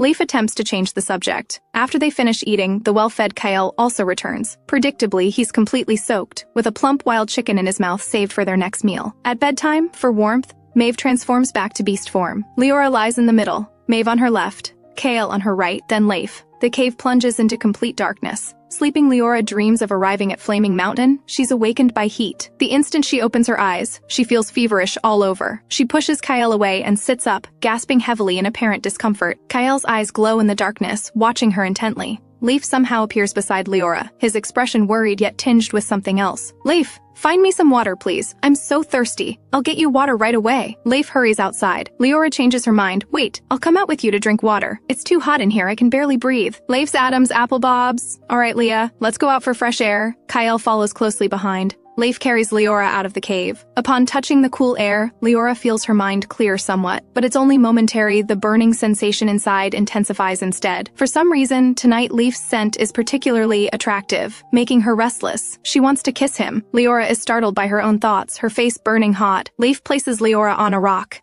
In the darkness, they look into each other's eyes. Kyle has been following them, but now stays unusually distant. Leif looks at her with indescribable heat in his gaze. Even his breathing carries different scents. Leah? You're in heat. Is it what she thinks it means? Then what should I do? Leif gently cups Leora's face pleadingly. Leah, let me help you, okay? There's no medication to suppress it here. Enduring it forcibly will harm your body and attract others. Let me help you, okay? I truly love you. With Leora's rationality already on the brink, Leif's seductive words completely snap her taut string, leaving only, not outside. As you wish, my lady. Leif trembles with excitement. Behind them, Kyle's eyes burn red with stimulation. In beast form, he'd hurt Leora. He can only watch helplessly. At this moment, Kyle is like an irrelevant spectator, gazing intensely at the fierce competition within. Leora hasn't truly lost rationality, half conscious, half indulgent. She just wants this special moment to end quickly. From this moment, her relationship with them truly changes. It doesn't seem as hard to accept as she imagined. After who knows how long, Leif gently kisses Leora's forehead. Meanwhile, the guardian Kyle has somehow approached. Kyle, you can't do this like that. Leif doesn't want Leora hurt. Kyle stares coldly at him, his attitude firm. This time means something different. He also wants to become Leah's mate. Fine, but be careful. Ultimately, Leif yields. Leora feels her face is licked. She half opens her hazy eyes and sees a familiar wolf head, not reacting immediately. Leora shyly covers her face. They both got their way after all. The night remains long. The three completely fail to notice someone watching them. In the pitch-black cave, a frail white flower suddenly gets knocked down by something, flying toward Leif and Kyle. Both of them black out and collapse to the ground. The massive dark shadow takes advantage of this opportunity to abduct Leora. Tonight is a night full of surprises for Sarapus. He originally intended to bite to death all who trespassed on his territory, but the scent emanating from the woman captivated him. He hid in the darkness, greedily watching, until he couldn't bear it any longer and attacked those two men. After an unknown amount of time, Leora slowly opens her eyes and meets a pair of red eyes. Leora's face turns pale instantly, and she instinctively struggles and fights back with all her strength. Don't be afraid, Sarapus makes a halting sound. Although it's incredible it actually happens, he can speak after this brief contact with Leora. Stay away from me. Leora herself is afraid of snakes, but this situation makes her forget her fear and only want to vent the grievance in her heart. Sarapus feels that communication is impossible like this, and instantly transforms into a giant python over 5 meters long and as thick as a water barrel. Leora stops moving and stares at the giant python before her with terror. Seeing the woman finally calm down, Sarapus attempts to communicate. I'm sorry, will you be my mate? Leora says. Send me back quickly or I'll jump off from here. The human and the snake stare at each other like this. Sarapus remains silent for a long time before saying, if you agree to be my mate, I'll send you back. Leora grits her teeth in her heart. Send me back and I'll see how you perform. How can Sarapus not see that this is the woman's excuse? She has no place for him in her heart and only wants him to die quickly. A murderous intent slowly emerges in Sarapus's eyes. You're lying. You definitely won't accept me. You're just deceiving me to send you back. His voice is still gentle, but with a hint of madness and gloom. I won't let you go. We'll be together forever, until the moment of death. Leora's terror overflows. No, I agree. I agree to be your mate. Sarapus, my name. What's yours? Leora. Leora sobs as she speaks. My name is Leora. I agree to be your mate, but you can't force me in the future. I have 2 other mates. Can you get along peacefully with them? Sarapus indicates this isn't a problem, but however you treat those 2 men, you must treat me the same way. You can't neglect me. When you're intimate with them, I must have my share too. Leora considers and agrees. Can you send me back now? Sarapus nods very readily. Of course, darling. Just as Leora is about to ask how they'll get back, a pair of wings actually unfold from the snake's back. Sarapus is actually a winged snake. Leora is carried flying through the sky. On the other side, with Leora missing for 2 days, Leif and Kyle are going crazy searching for her. Kyle follows the scent and just steps onto this hilltop when he sees Sarapus flying in the sky. The 3-meter-tall Kyle roars angrily, "Let go of my mate!" The deep, magnetic voice startles Leora. Kyle can speak now. Leah, are you injured? Leif's worried voice. He sees Leora wrapped in the snake's tail and is relieved she's returned safely. Sarapus lands and shamelessly announces, Leora has already agreed to be my mate. I hope you can accept this result. Kyle's gaze full of killing intent sweeps toward Sarapus. You forced Leora, didn't you? If you're a real man, fight fair and square. Does sneaking around behind make you worthy of being a man? Leif is also completely enraged, and battle is about to break out. Facing the killing intent of both men, Sarapus puts down Leora, returns to the air to steady himself, then dives down, spewing black flames from his mouth. Both men are shocked. Dark type. It's actually dark type power. Are you from the royal family? Leif and Kyle exchange glances. Among the royal outcasts, there has been only one in nearly 100 years. They know who the person before them is. Under the combined effort of Kyle and Leif, Sarapus retreats steadily. Sarapus looks toward the woman with dejection. Leora, will you really watch them kill me? Do you still remember your promise to me? Leif worries about hearing an answer he doesn't want to hear and only wants to kill the man before the woman makes a decision. Sarapus, fighting 1 against 2, is already physically and mentally exhausted. He looks at the woman with disappointment, but killing intent and desperate madness appear in his eyes. Leora resents him, and he has nothing to say, but he, Sarapus, cannot die so pathetically. The next moment, the black shadow lunges toward Kyle. Kyle can't dodge in time and gets wrapped by the snake's tail. A strong sense of crisis rises in Kyle's heart. This man wants to die together with him. Leora's pupils contract sharply. Her heart suddenly panics, and without thinking she shouts, "No, Sarapus, I keep my word. Stop fighting, all of you," she shouts while running toward the 3 men. She can't bear the consequence of death. It's just 3 mates, Mave has 5. What is she afraid of? No one is allowed to fight anymore. We need to talk. After this fight, only Leif is unharmed. Sarapus and Kyle are much worse off, feeling like they're close to death. Leora gives them some treatment first. When everyone calms down and sits down to chat, it's already half an hour later. Kyle returns to human form. He's a handsome man nearly 2 meters tall with purple short hair and pupils, his upper body muscles bulging with obvious strength. After transforming to human form, Kyle is also naked. Leora doesn't dare to look and quickly urges Leif to give him vine clothing to cover up. It's simply indecent. Leora looks directly at the 3 men. I'm someone who takes relationships very seriously, but I'm willing to try living with all of you. I want to know your thoughts. Kyle is first to express his opinion. Leora, you know I love you and that I'm willing to be your mate. I can also accept sharing you with Leif, but I don't accept this snake. Leif stands on the same side as Kyle, very unwelcoming toward Sarapus. They at least pursued Leora together and finally made progress, but this man despicably forced his way in. Why should they accept him? Leif looks at her affectionately. Leora, I'm willing to share you with Kyle, but Sarapus already expected this result. He looks at Leora. Leora, I apologize for my actions to all of you, but I'm also your mate now. Give me a chance to integrate with you, okay? Then his gaze turns to the 2 men who reject him, asking sharply, You regained human form because of Leora, right? Leora has a special constitution. Do you think just the 2 of you can protect her well? For Sarapus, the fact that Leora can heal the abandoned is a huge surprise. He gets both a mate and doesn't have to die. Watching the 3 men about to argue, Leora quickly says, Stop arguing and listen to me. I'm willing to live with all 3 of you, and I don't want to pursue what happened before. If you can get along peacefully, then we'll live well together in the future. If you really can't tolerate each other, then I can only say sorry. She looked at the 3 men in front of her, waiting for their answer. Sarapus is first to take a stance. I'm willing to stay. Leora, wherever you go, I'll go. Kyle says almost through gritted teeth, Don't worry, Leora. We can get along peacefully. He looks like he's about to bite his teeth to pieces. Leif also forces out a stiff smile. Leora, I can do it too. I love you. Leora breathes a sigh of relief in her heart. But the rules still need to be stated up front. Since everyone agrees, then no more fighting in the future. If anyone starts trouble again, they'll spend a month facing the consequences. The 3 men look at each other, then nod together indicating they can do it. Not enough, add another month of not being able to touch Leora. Both men grit their teeth and agree. Wait, how long have we been out? This whole time away, is Mave alone okay? Leif replies, 2 days. We need to hurry back to find Mave. She's alone. What? 2 days? Leora thought only 1 night had passed, but it's been 2 days. She stands up, go back right now, immediately, at once. The remaining 3 men don't dare delay any longer and pack up to head back. A few hours later, they finally return to the cave where they took shelter from rain. Sarapus, with his wings, arrives first at the cave entrance and smells another person's scent inside the cave. Inside the cave, Mave is pacing back and forth anxiously. It's been 2 days, they should have returned by now, just as she's feeling uneasy. She suddenly hears a familiar voice outside. Mave, are you inside? Mave quickly runs out. You're finally back. Huh? A strange snake? This startles Mave, and she quickly walks toward Leora. Another one? Mave, let me introduce you. Leora's face shows an unnatural blush. These are my 3 mates. 3? Mave looks stunned. Where did this snake come from? Met by accident. His name is Sarapus. After introducing Sarapus to Mave, Leora introduces to Sarapus. This is my sister Mave, also my good friend. Sarapus nods, and Mave also greets him, nudging Leora's elbow suggestively. Leora, not bad. You got 3 at once. Leora's face reddens, and she quickly changes the subject.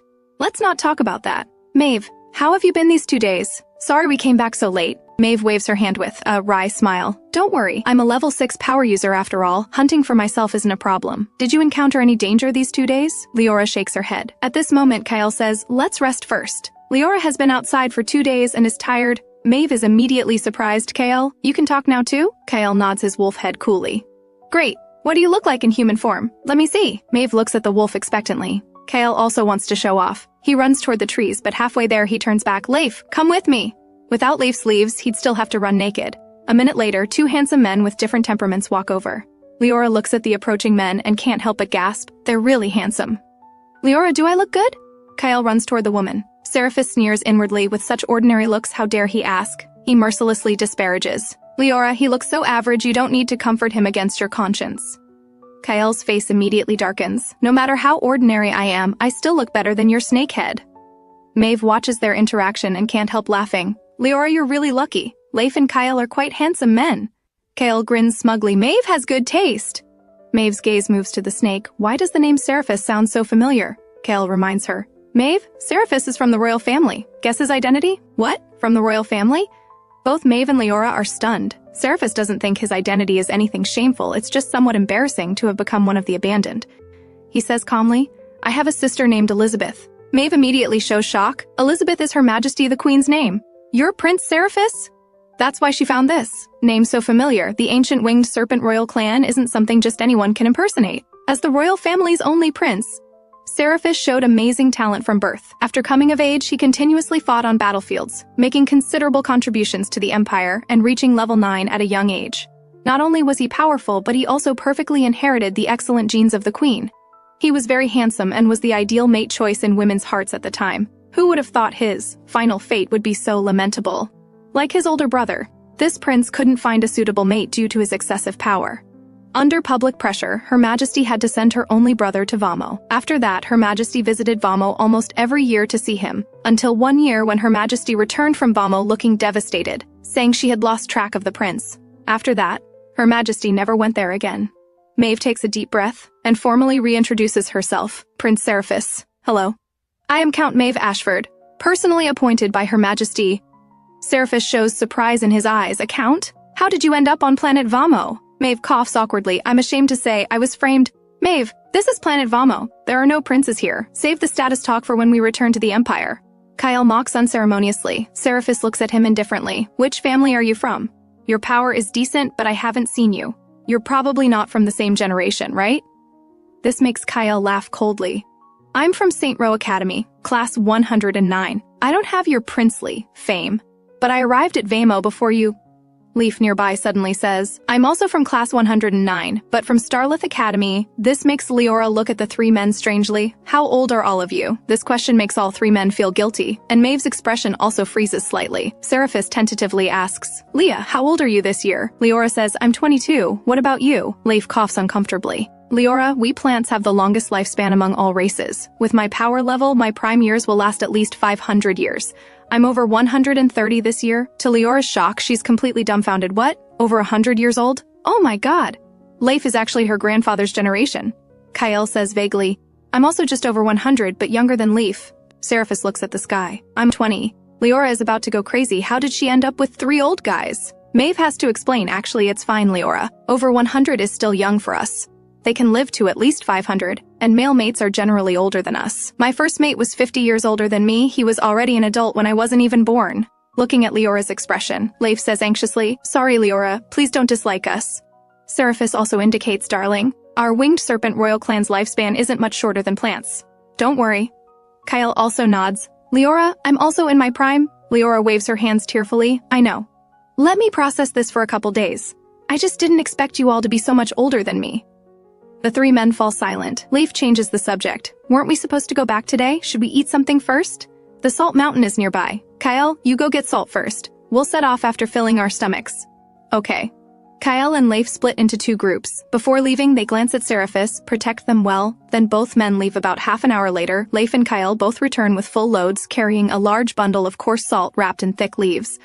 After being on planet Vamo for so many days, they finally eat flavorful grilled meat, which moves Leora and Mave to nearly tears. After eating and drinking their fill, everyone prepares to return to their previous cave.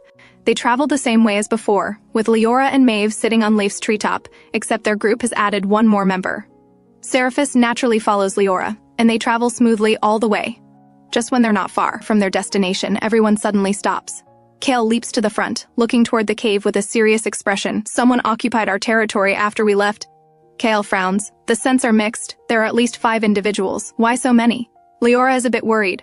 Were they attracted by our scent again? Kyle says, not necessarily. I also smell an unfamiliar woman's scent. Oh no, our clothes are still drying on the rocks. They won't have thrown them away, will they? Leora's only concern is her set of clothes and the phone in the cave. These are her only possessions. Quick, let's hurry over and check. Kyle charges forward first. The several abandoned guarding the cave entrance are also startled and immediately surround him when they see a stranger intruding. Suddenly, a ball of black flames falls from the sky, immediately injuring 3 of them. Seeing the situation turn bad, the abandoned call for help from those inside the cave. The commotion outside has already reached inside the cave. A dozen people rush out of the cave at once. Just as the abandoned enter into chaotic battle, a figure slowly emerges from the cave entrance. Seeing the fierce fighting outside, the figure runs back inside in panic. That group is clearly not on the same level as Kyle and his companions. In just 2 minutes, despite being surrounded by over a dozen opponents, Kyle still defeats 7 with thunderous momentum. The other abandoned can't hold on and surrender, standing on all fours on the ground to show submission. "Spare us!" The surrendering abandoned beg for mercy in terror. The 3-meter-tall Kyle looks down at them condescendingly and coldly scolds, "This is my territory. Get out, all of you!" The deep male voice makes the woman in the cave tremble all over. Then she stumbles out, "Are you from the Empire? Please save me!" A disheveled woman wearing Mave's night uniform runs out. The woman runs excitedly to Kyle, tears of joy streaming down her face. "Please save me. Please take me away from this place. As long as you take me back to the Empire, I'll do whatever you want." Kyle pushes her away with disgust. "Stand there and don't move." "Who are you?" Kyle warns as he scans the woman. The woman is about to tell her story when suddenly a clear, angry voice comes over. "Who gave you the nerve to steal my clothes?" Mave walks over angrily, grabbing the woman from the ground with a disgusted expression. The grabbed woman is confused, looking at Mave and feeling somewhat familiar, but can't remember where she's seen her. Glancing casually, she sees another woman running over. This familiar face immediately brings a name to mind, Fiona. Looking at her attire, her black hair tied back with tree branches, still so smooth, her small face fair and delicate, her body also clean, with a man following behind her. Looking at the woman who grabbed her clothes, though showing anger and slightly weathered features, her body is also clean. Seeing the state of these 2 women, the woman can't help feeling jealous. They're all exiled criminals. She's nearly tortured to death. But why are these 2 so clean? Leora comes over looking for her own clothes, while Mave drags the woman toward the cave. "These are my clothes, take them off." Without wasting words, Mave directly starts stripping the clothes. Halfway through, she suddenly sees the stains on them. Her face immediately turns green, and she lets go of the clothes. Mave is furious and kicks out, "Get lost." The woman is kicked to the ground by her, then climbs up from the ground like a madwoman. "Who do you think you are? We're all thrown onto Vammo. Why do you act so high and mighty?" After speaking, the woman directly transforms into a snake and spits venom at Mave's face. Mave quickly dodges. Though the venom doesn't hit her face, it splashes on her shoulder, and even penetrates through the leaves to the skin beneath. Leora can't even bother looking for her clothes anymore. "Are you okay, Mave?" Mave says angrily, "She attacked me. I'm going to bite her neck off." Leora sees Mave's left forearm bleeding black blood and exclaims, "You're poisoned! Come with me quickly, I'll heal you." Leora pulls her into the cave and immediately uses her power to heal Mave. Mave also returns to human form. The milky white glow covers the blackened wound, and a pool of black blood is forced out until the blood returns to normal color and the wound begins to heal. Mave breathes a sigh of relief in her heart and gives Leora a thumbs up with her other uninjured hand. "Leora, your ability is amazing." Leora asks, "Do you know that person from earlier?" Mentioning what just happened, Mave's expression immediately turns cold. "I don't know her." "Then how did you 2 start fighting?" "The whole thing took less than 2 minutes. That was really fast." Mave says disdainfully, "They're criminals with psychological problems to begin with. How friendly do you expect them to be? I'm going to settle accounts with her." Leora watches Mave storm out angrily and quickly follows. While the 2 women were in the cave healing, the 3 men had already controlled the situation. The surrendering ones are all lying together in a group. As for the snake woman who attacked Mave, she's been bound up by leaves, vines, and hung from a tree, currently fawning over the 3 men. Her words happen to be overheard by Leora and Mave as they exit the cave. Mave directly mocks without mercy. "Isn't what you're saying disgusting? I remember you. I heard you drained the blood of several men and were finally sentenced to exile. You don't even deserve to be called one of the abandoned, yet you dare covet them? Shameless. Today I was almost killed by trash like you. You living is just a waste of resources." Mave approaches coldly, slowly gathering power in her hands. Seeing this, Crystal can't help but panic. She screams in both terror and rage, "What right do you have to act so high and mighty? I'm trash, but what good are you people? No matter what I am, I'm not as ruthless as Fiona behind you, right?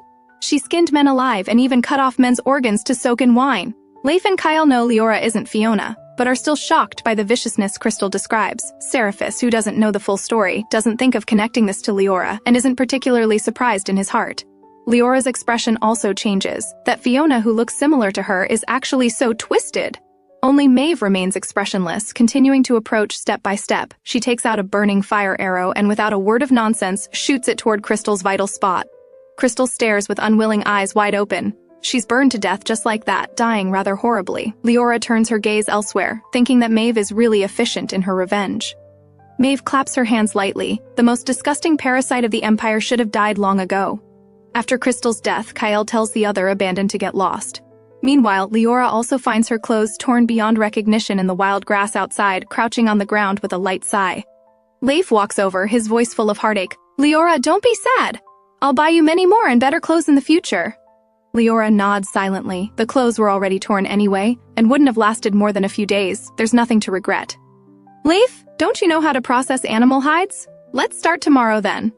Leif thinks the same way. Kael, who's been listening, says, "The wolf pack has caves too. We can go live in those caves. With the wolf pack's protection, it's safer than here." Leora looks toward Leif. "Leif, what do you think? We can go take a look first, stay for a few days, and once we confirm the wolf pack poses no threat, we'll settle there." When the word settle is spoken, everyone's hearts fill with longing anticipation.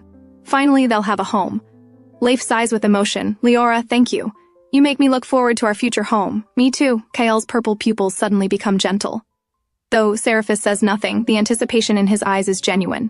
The three men's gazes make Leora's heart slightly moved. Home, such an unfamiliar yet distant word. Yes, with 3 more people around her, she'll have a home too. She feels both apprehensive and quietly expectant in her heart. The 3 men surround the woman in the middle, creating an unexpectedly harmonious and warm atmosphere. Since they've decided to check out the wolf pack area, the group doesn't linger and heads toward the wolf pack. The sun is just right, warming them pleasantly. Leif slows his pace, and the group leisurely enjoys the scenery along the way. Kyle returns to wolf form and bounds around the forest. Due to the dense trees making flight inconvenient, Sarapus has to crawl behind Leif. Rarely having such leisure time, Leora is curious about everything in the primitive forest, asking Leif and Kyle about any unfamiliar trees or plants she sees. Planet Vamo is too primitive. All the vegetation here is wild, and there are many even they don't recognize. They only explain the ones they know to Leora. Sitting in the tree fork while moving along, Leora suddenly brightens when she sees a wild fruit tree ahead. Getting closer, the fruits hanging on the tree look quite poor in quality. Looking at the fruits in her hands that are neither green nor red, Leora gets increasingly hungry. She suddenly says, "I want to try whether my power can make it grow new fruits." Mave is surprised. "Leora, you can also stimulate growth? Do you have 2 types of power?" Leora isn't clear herself. "I don't know. I accidentally stimulated growth once before. I want to try again." Sarapus, following behind, looks at the woman's back with a different emotion in his eyes. Leora's abilities are mysterious to him. Not only does she possess healing power, but also nature-type growth enhancement. Could this be related to healing? Leora circles the tree once, directly places both hands on the trunk, and channels her power into it. Several pairs of eyes are watching. After she places her hands on it, a miraculous scene occurs. The branches that were about to lose all their leaves actually regain vitality, sprouting tender green buds. Soon the buds grow longer, gradually forming flower buds, then blooming, and fruits slowly grow beneath the flowers. All of this happens under their watchful eyes. A fruit tree's entire growth cycle is completed before their eyes. Every step is captured without missing anything, yet it's incredibly fast. The entire flowering and fruiting process takes just a few minutes. After a few more minutes, all the fruits on the tree ripen and look completely different from those malnourished ones before. This time the tree is full of fruits, each one red and plump, obviously delicious just by looking at them. Maeve's mouth unconsciously forms an O shape, so shocked she's almost stuttering. Feeling it's ready, Leora withdraws her hands, looks up at the tree full of red fruits, and is delighted. Excellent, it really worked. Just as she's about to ask Leif and the others to pick them, she turns around to meet 4 pairs of shocked and complex eyes. "Why are you all looking at me like that?" Sarapus has a complex expression. "Leah, your nature-type power is level 9, isn't it?" He thinks his own talent is excellent enough, but when he was in his 20s, his power was only level 7. He didn't expect Leora to reach level 9 at such a young age.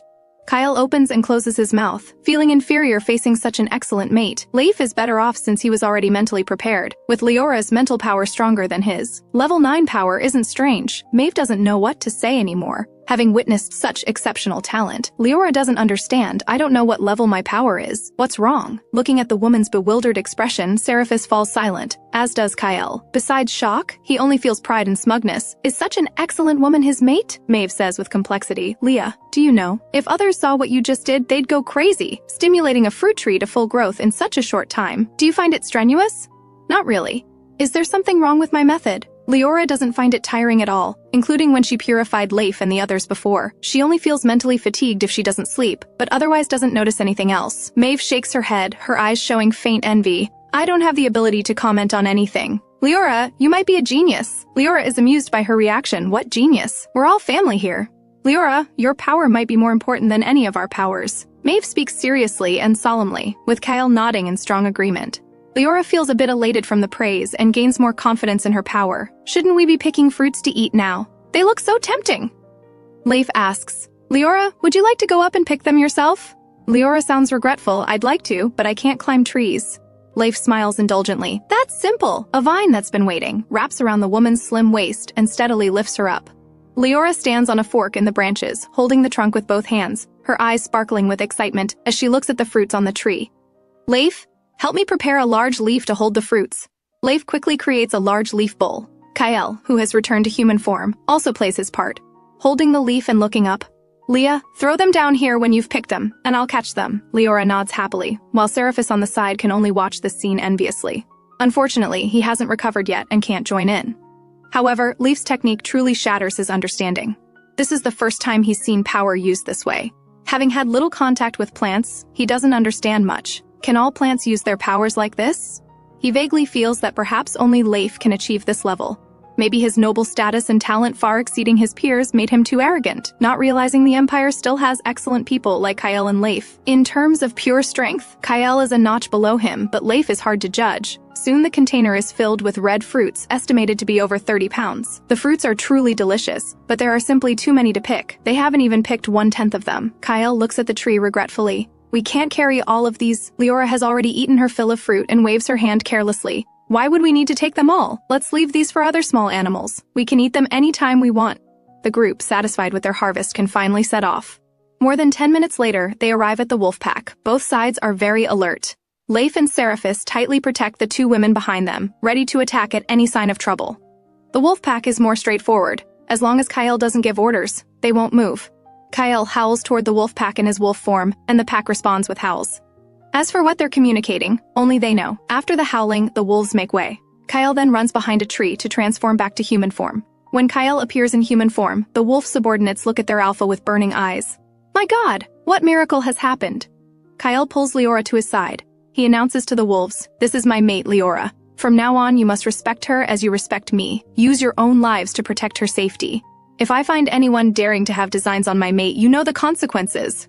His eyes are ruthlessly fierce. The wolves quickly lower their heads in fear. Kyle is very satisfied with this. The wolf pack is located at a cliff face in the dense forest, with terrain that allows for offense and defense. Small caves have been carved out below the cliff, with the Alpha's cave being the largest. Just as Kyle is about to take Leora and the others over, his nose suddenly twitches. His sharp gaze shoots over. There's a woman inside.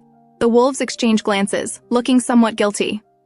Kyle's oppressive gaze sweeps over the wolves. A yellow-furred wolf tremblingly explains to the Alpha. After hearing the explanation, Kyle kicks the yellow wolf over with one foot. Then he looks at Leora with innocent, anxious eyes. Sarapus says leisurely, I guess the woman in the cave is a mate the wolves prepared for their Alpha, right? Kyle quickly explains. Leah, this has nothing to do with me. I didn't know about this. They made this decision on their own. He then roars angrily at the pack. What are you standing around for? Quickly get the woman out of the cave. They quickly send 2 representatives to drag the woman out of the large cave. Rebecca is thrown into another much smaller cave, but she's unwilling. The wolves are afraid of hurting her, so they hold back their strength, and she breaks free. Rebecca turns around to return to the large cave but is stopped by a stern voice. Stop! That's not a place you can go! Rebecca's body freezes when she sees Kyle in human form. She's obviously excited and exclaims happily, a rational abandoned one. Then she sees Leora beside Kyle. Fiona? Don't you recognize me? Leora explains. Sorry, I'm not Fiona. You've mistaken me for someone else. Rebecca doesn't believe it and approaches Leora. Stop joking. I'm Rebecca. It's just been a few days without combing hair or bathing. You can't recognize me anymore? Rebecca stands in front of Leora and the others, suggestively scanning Kyle's chest. Fiona, is this your new man? Nice body. She even winks at Kyle. Leora is shocked speechless by her shameless behavior. Flirting with her mate right in front of her, her expression immediately turns cold. I don't know you, and I'm not the Fiona you mentioned. Please don't pose seductively in front of my mate. Leora blocks Kyle's front, disgustedly blocking Rebecca's wandering gaze. Her protective behavior warms Kyle's heart immensely. He knows he has a place in Leora's heart. Rebecca is somewhat annoyed by her attitude of desperately trying to distance herself. Just as she's about to say something, a foot suddenly flies from the side, kicking her to the ground. "Why did you kick me?" Rebecca looks at Mave, who acted with cold eyes. "Get lost, shameless trash!" Mave disgustedly withdraws her leg. Kyle, this batch of exiled women all have at least several lives on their hands. It's better to kill them all to avoid future trouble. At these words, Rebecca's expression changes drastically. "Who are you?" "I'm a good woman from the Empire. I was framed and exiled here. What right do you have to kill me?" "Who is that woman? What do you mean by constantly denying your identity? Don't you even recognize friends anymore?" Rebecca stares intently at Leora. Leora thinks she's crazy. She walks toward Leif. "Let Kyle handle this. Mave is right. She's a criminal, and her behavior shows she's no good person."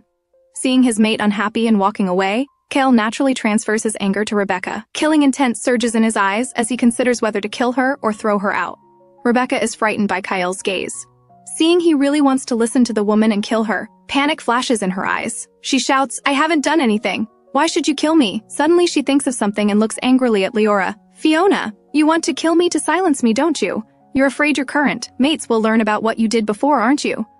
Rebecca angrily climbs up from the ground.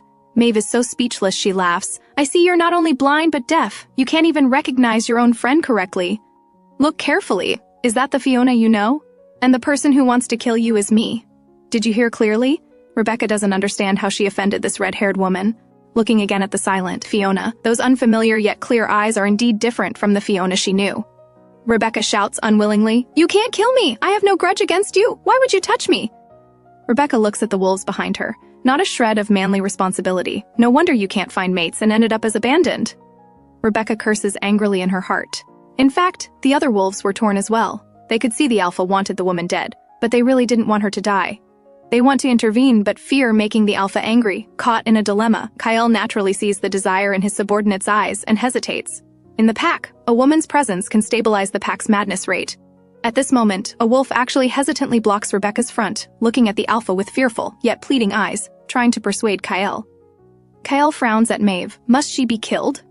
Seeing Kyle's hesitation, Mave reminds him she's a criminal, not a good person. "Are you sure you want to spare her life?" Kyle states a fact with an unchanged expression. "She seems to be pregnant." "What?" Rebecca shows momentary confusion on her face. The wolf beside her whimpers, its paws touching Rebecca's flat abdomen expectantly yet carefully. The scent of shared blood awakens the wolf's paternal instincts. Mave asks with complex eyes, "Can you really confirm she's pregnant?" Kyle nods. "Mave, I understand your thinking, but Rebecca poses no threat to us. Let's spare her life. The pack needs her." Mave suddenly realizes, yes, Rebecca can't die. If she dies, won't the pack's next target be her? Mave immediately changes her mind, speaking seriously. "You're right. Let Rebecca stay with them."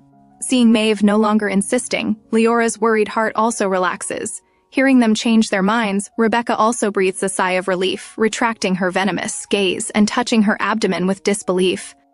She's actually pregnant. This must be a gift from the gods. She must protect this child well. At this moment, Leora suggests, since she's pregnant, let's arrange for her and the cub's father to share a cave. Kyle arranges Rebecca and Bruno in the outermost small cave, with the other wolves staying as before. Only one rule, they cannot approach the alpha's cave or the cave next to the alpha's. These two caves belong to Leora and Mave. Night falls quickly. A bonfire burns in front of Leora's cave, they sitting around it, so conspicuous among the wolves. Leif adds firewood to the fire, saying quietly, "She's hostile toward us. Perhaps you shouldn't have spared her life." Mave shrugs matter-of-factly. "I said long ago that this batch of exiled women are all ruthless characters. They all have several innocent lives on their hands. With extremely cruel methods, they're all twisted. That crystal I killed this morning drained 5 mates of their blood and even made the mates' corpses into jerky." Leora's eyes widen in shock. Why would she do that? Does she have a habit of drinking blood? She was on drugs, and this drug came from the insectborn. Sarapus nearby adds, "Leora doesn't know. You don't understand the insectborn. It's a male-dominant, female-submissive race where males have natural dominance over females. Female status is even lower than men's status in our empire. Most females are beaten to death by domestic violence. Under such oppression, some females researched a drug to resist. If you feed this drug to males, they become addicted. The more they consume, the less blood remains in their bodies until death. But by accident, a woman mistakenly consumed it and became uncontrollably addicted. Because this drug gives women an intense euphoric feeling, this kind of pleasure easily becomes addictive." Mave stirs the fire with a stick. Leora understands now. The other 3 men listen silently. At night, Mave returns to her own cave. Leora says with a red face, trying to appear calm, I plan to purify Sarapus tonight. You two should sleep. Both men show obvious disappointment. Only Sarapus can't control his joy. He didn't expect Leora to favor him so much. Leah, we should go into the cave now. Leora enters the cave with a red face. The interior is spacious, with clean emerald vine mats spread on the stone bed. Leora directs Sarapus to lie on the bed, placing her hands on him nervously. Lie still and don't move. If you move, it'll affect my performance. Sarapus's eyes show faint excitement and eagerness. Then the cave brightens. The power glow in the woman's hands is like a blazing little sun, making Sarapus' consciousness tremble comfortably. A woman's voice reaches his ears. I've started purifying you. Sleep if you want, you'll be recovered when you wake up. Leora tries not to make eye contact with Sarapus because she still can't control her fear. Sarapus asks, You're using power to purify me? Leora nods. Yes, my power can heal. Meeting me is your luck. Leora closes her eyes, sitting cross-legged against the wall. Under the glow's illumination, her serene face appears tranquil and sacred. The night passes quietly like this. Early the next morning, Leora looks at Sarapus with questioning eyes. No wonder Sarapus said Kyle didn't look good. Black-haired, red-eyed Sarapus is as handsome as an ancient European vampire nobleman. At this moment, Leora screams internally, people have no resistance to beautiful things. An hour later, the stone blocking the cave entrance is moved aside. Everyone comes out of their caves one after another, some hunting, some starting fires. After a long while, Leora finally emerges from the cave. At this time, Mave also pushes away the stone, asking sleepily, You're all up so early? Mave, didn't you sleep well last night? Mave smiles bitterly. Leora, I've had insomnia these past few days without sleeping next to you. Then Mave, you can sleep with me tonight. I can't sleep well without you beside me either. Leora is so happy she wants to hug Mave and spin around. Leora still feels somewhat embarrassed and cannot face the other three calmly. Mave says with amusement, Leora, you're someone with mates now, how can we make you separate from them? After speaking, she looks at the three men behind her, and sure enough, each face is written with disapproval. Leif hands over grilled meat. Leora, eat quickly. After eating, we'll go to the river to clean the animal hides. After breakfast, everyone chats while walking toward the river. Leora has just finished washing the animal hides and hands them to Leif when Sarapus approaches with concern. Leora, you must be tired. The three of us can handle these hides. You and Mave insisted on helping. Look, your hands are all wrinkled from soaking. Leora's expression is also somewhat helpless. So many hides are being prepared for us to wear. Isn't it right for us to help? How could we just sit and watch? Looking at the three men's concern for her, Leora suddenly has an indescribable feeling in her heart. It's warm. Leif takes her hand, Leah. You and Mave don't need to help anymore from now on. I understand, she says helplessly. Though the hides are initially cleaned, they still need to soak for several days before becoming clothing. At this time, Kyle has already started a fire and is grilling fish. Leah, let's eat lunch before going back. The grilled fish gives off a faint aroma, but Leora has no appetite. If only we had a pot, then we could make fish soup, sitting on a rock with her, chin propped on one hand. Thinking about the taste of fish soup, she gets hungrier thinking about it. Mave also has no appetite. Her stomach feels uncomfortable, whether from hunger or something else. Kyle thinks of a solution. Leora, I'll carve out a pot from stone. That way we can cook fish soup, and stone pots won't crack easily from heat. These people are all action-oriented. Once decided, they get to work. Kale finds a suitably sized stone. After Sarapus uses his power to burn a large hole in the middle of the stone, he hands it to Kale. Kale's right hand transforms into wolf claws, wrapping his power around his claws to polish the inside of the stone pot. Leora's eyes grow wider and wider. These two working together could start a small construction team. More than 10 minutes later, a stone pot with a smooth interior is completed. Kyle presents it to Leora, like offering treasure. Leora, see if this works. Compared to the pot, Leora is more concerned about his claws. Kyle, let me see your hands quickly. How could you use your claws? What if they get worn down? How will you hunt in the future? Faced with Leora's concern, Kyle smiles and extends his still unchanged wolf claws. Leora, you underestimate me. It's just a stone. It won't wear down my claws. Leora cradles his wolf claws, examining them carefully, then praises with a smile. Kyle, you're amazing. Sarapus is amazing too. Your power is incredible. To celebrate you making the stone pot, once we find seasonings, I'll make fish soup for you. How about that? Leora's smile is as brilliant as sunshine, making both Sarapus and Kyle stare blankly. Great! Both men look like lovesick fools, making Leora laugh helplessly. Leif also hands over the grilled fish. Leora takes the grilled fish and eats it in small bites. All three of them are so considerate. Is this the benefit of transmigration? She can understand Mave's happiness now. Just 3 mates already take such good care of her. How happy must Mave be with 5? Wait, one of those 5 is a traitor. Though she doesn't know the reason, it proves having too many mates has risks. 3 is just right. Holding the grilled fish, Leora gnaws on it. This fish has become the taste of happiness. This is also her first time experiencing the flavor of happiness. After lunch, on their way back, the group discovers some wild vegetables. Leora picks quite a few. Leif, let's go pick some fruits too. It's on our way anyway. They arrive at yesterday's wild fruit tree. Leora gets down from Leif and stares at the bare tree in amazement. No way, it's only been one night. How are all the fruits gone? I don't even see any pits on the ground. Kyle guesses, probably because the fruits you grew were too sweet, so they were quickly taken by forest animals. Then I'll grow some more. Should she be proud that her fruits are so popular? Sarapus can't bear to let his mates produce benefit others entirely. He suggests, Leora, why don't we bring the fruit tree back to plant at the Wolfpack camp? That way no beasts will dare steal them. Leora thinks this is a good idea. I'll try whether I can plant a branch I break off. Leora casually breaks off a branch, inserts it into the soil, and directly stimulates growth. A small branch under spiritual energy's catalysis slowly sprouts and unfolds, quickly taking the shape of a small sapling. Everyone's breathing hitches watching this. Seeing the result, Leora smiles. Excellent. It really works. We just need to take this one back. Sarapus, please pull up this sapling first. I'll plant it when we get back. All right. Sarapus suppresses his surprise and silently steps forward to pull out the sapling. The three men exchange glances, all seeing the gravity in each other's eyes. Leora's abilities are far more powerful than they imagined. Leif returns to human form and speaks seriously to the female. Leah, when we return to the Empire, you cannot easily display your powers to others, understand? Leora is slightly stunned. Why? Because it's too rare and terrifyingly powerful. I'm afraid you'll be targeted by those with ulterior motives, and then you'll be in danger. Sarapus nods. Leora, do you know? No one in the Empire can do what you just did. Your power can purify the abandoned, heal wounds, and restore vitality to plants. You very likely have the legendary life-type power. What is life-type power? Life-type power is the ability closest to the beast god. It's said to revive all things and purify all darkness. These are the exact words from the books. Mave happens to have read about this. I heard that many years ago. People with life-type power weren't uncommon, but viruses hadn't appeared then, so no one thought it particularly important. Most people with this power stayed in the army as military doctors, but the Empire's high command had an insect-born traitor who killed all the military doctors. In short, during that chaotic era, life-type power users were among the first to be eliminated. Only later, when alien viruses infected everyone, did people realize life-type power's importance. But it was too late. The Empire no longer had anyone with life-type power. It gradually became legend. Mave tells Leora everything she knows. Leora listens with a heavy heart. This can no longer be heard as just a historical story. How frightening. She can't withstand such turmoil. Don't guess wildly. I'm not someone with life-type power. I'm just an ordinary person who knows a bit of nature-type and healing-type powers. Alright, I'll listen to you and avoid displaying powers in public in the future.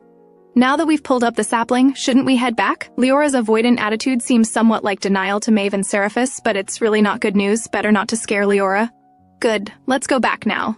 Leif transforms back into a tree, carrying Leora and Mave on the path back to camp. As for Leora's power issue, everyone forcibly ignores it. Who cares anyway? As long as they don't go out broadcasting it, who would know about Leora's special powers? Even if it's true, so what? With their strength, if they can't even protect their mate, they might as well commit suicide. Leora finds an empty space around the cave and plants saplings in the soil, using her growth enhancement ability. In no time, the trees are heavy with fruit. After finishing these tasks, the sky grows dark, but Leora still won't enter the cave. The reason is crystal clear to Leif. Mave can't hold on any longer and is already yawning constantly. Just as she stands up, Leora immediately follows suit. Mave, are you tired? Then let's hurry back to the cave to sleep. Before Mave can speak, Kale beats her to it. Leah is just joking. Mave, go ahead and sleep. We're heading back to rest too. With that, he scoops up Leora and quickly walks back to the cave. Mave watches Leah being carried away, her eyes full of unspoken words. Don't scare her! Sarapus smiles meaningfully. How could we? Leah is our mate. We'll only love her. Let's go, sweet dreams. He says this and enters the cave. Leif also enters the cave and blocks the entrance with stones. Inside the cave at this moment, Leora sits cross-legged on the soft vine bed, looking seriously at the three men standing in a row across from her. I have a question for you all. How long have you been abandoned? About 20 years or so. Sarapus can't quite remember the exact years. All these years of virus erosion have affected him. About the same for me. I only remember becoming one a bit earlier than Sarapus. When my power collapsed, Sarapus was at the height of his fame in the Empire. Kael's tone carries a hint of resentment. Leif smiles. Kael and I graduated the same year, but I was sent to Vamo after Sarapus. The years don't differ much. Leah, why are you asking this? Leora makes an O sound and continues asking. During these years as abandoned, has the Empire ever exiled women here? Kael nods, definitely. The Empire sends batches of criminal women every few years. I've encountered them several times, Leif says. I've never met any. After becoming abandoned, I've spent most of my time in hibernation, until I met you. Sarapus's thoughts run deeper. Leah's questions are strange, but he still answers, I've never seen other women either. Snakes enter winter sleep when it gets cold. Leora basically understands now. Her meaningful gaze then falls on Kyle. Kyle, you've encountered women before? So have you mated with other women like other wolves do? Though her voice remains gentle and soft, the tone makes Kyle's heart tighten. Belatedly realizing what the woman is inquiring about, Kyle hurriedly explains his innocence. Leah, don't think crazy thoughts. You're my first woman and my only one. I can swear to the beast god that I've never mated with any woman except you. What about men? Leora asks without thinking. Kyle is shocked. Leora coughs awkwardly. Nothing, I misspoke. Well, I believe you, Kale. What about you two, Leif? Did you have lovers before meeting me? Leif is the first to shake his head. No, if I had a woman I loved, I wouldn't have become abandoned. Sarapus gives the same answer. How embarrassing to say. The reason they became abandoned was because they couldn't find wives. Seeing all three say no, Leora's heart finally settles. She doesn't regret asking about this matter. It's best to clear up any doubts from the beginning, otherwise misunderstandings will arise later. Then we'll all live well together from now on, okay? Leif smiles tenderly. Of course, Leah. I said I'd protect you for life. With the questions finished, and having openly shared their pasts with each other, the atmosphere has reached this point, and their gazes hold more ambiguity. Leora shyly bites her lip, feeling restless and nervous. She's not ready to be with all three together. Would refusing break the mood too much? While struggling with this, a wolf howl suddenly echoes from outside, startling Leora and completely destroying the intimate atmosphere. Kyle frowns deeply. Several wolves have gone berserk. Don't worry about it, they can't break through to here from outside. Sarapus explains, Leah, this is what the abandoned are like. Constantly eroded by the virus. Unless they die, they'll keep losing control and going berserk. When berserk, they have no rationality at all. Going out now really isn't a wise choice. So that's how it is. Leora's heart fills with mixed emotions.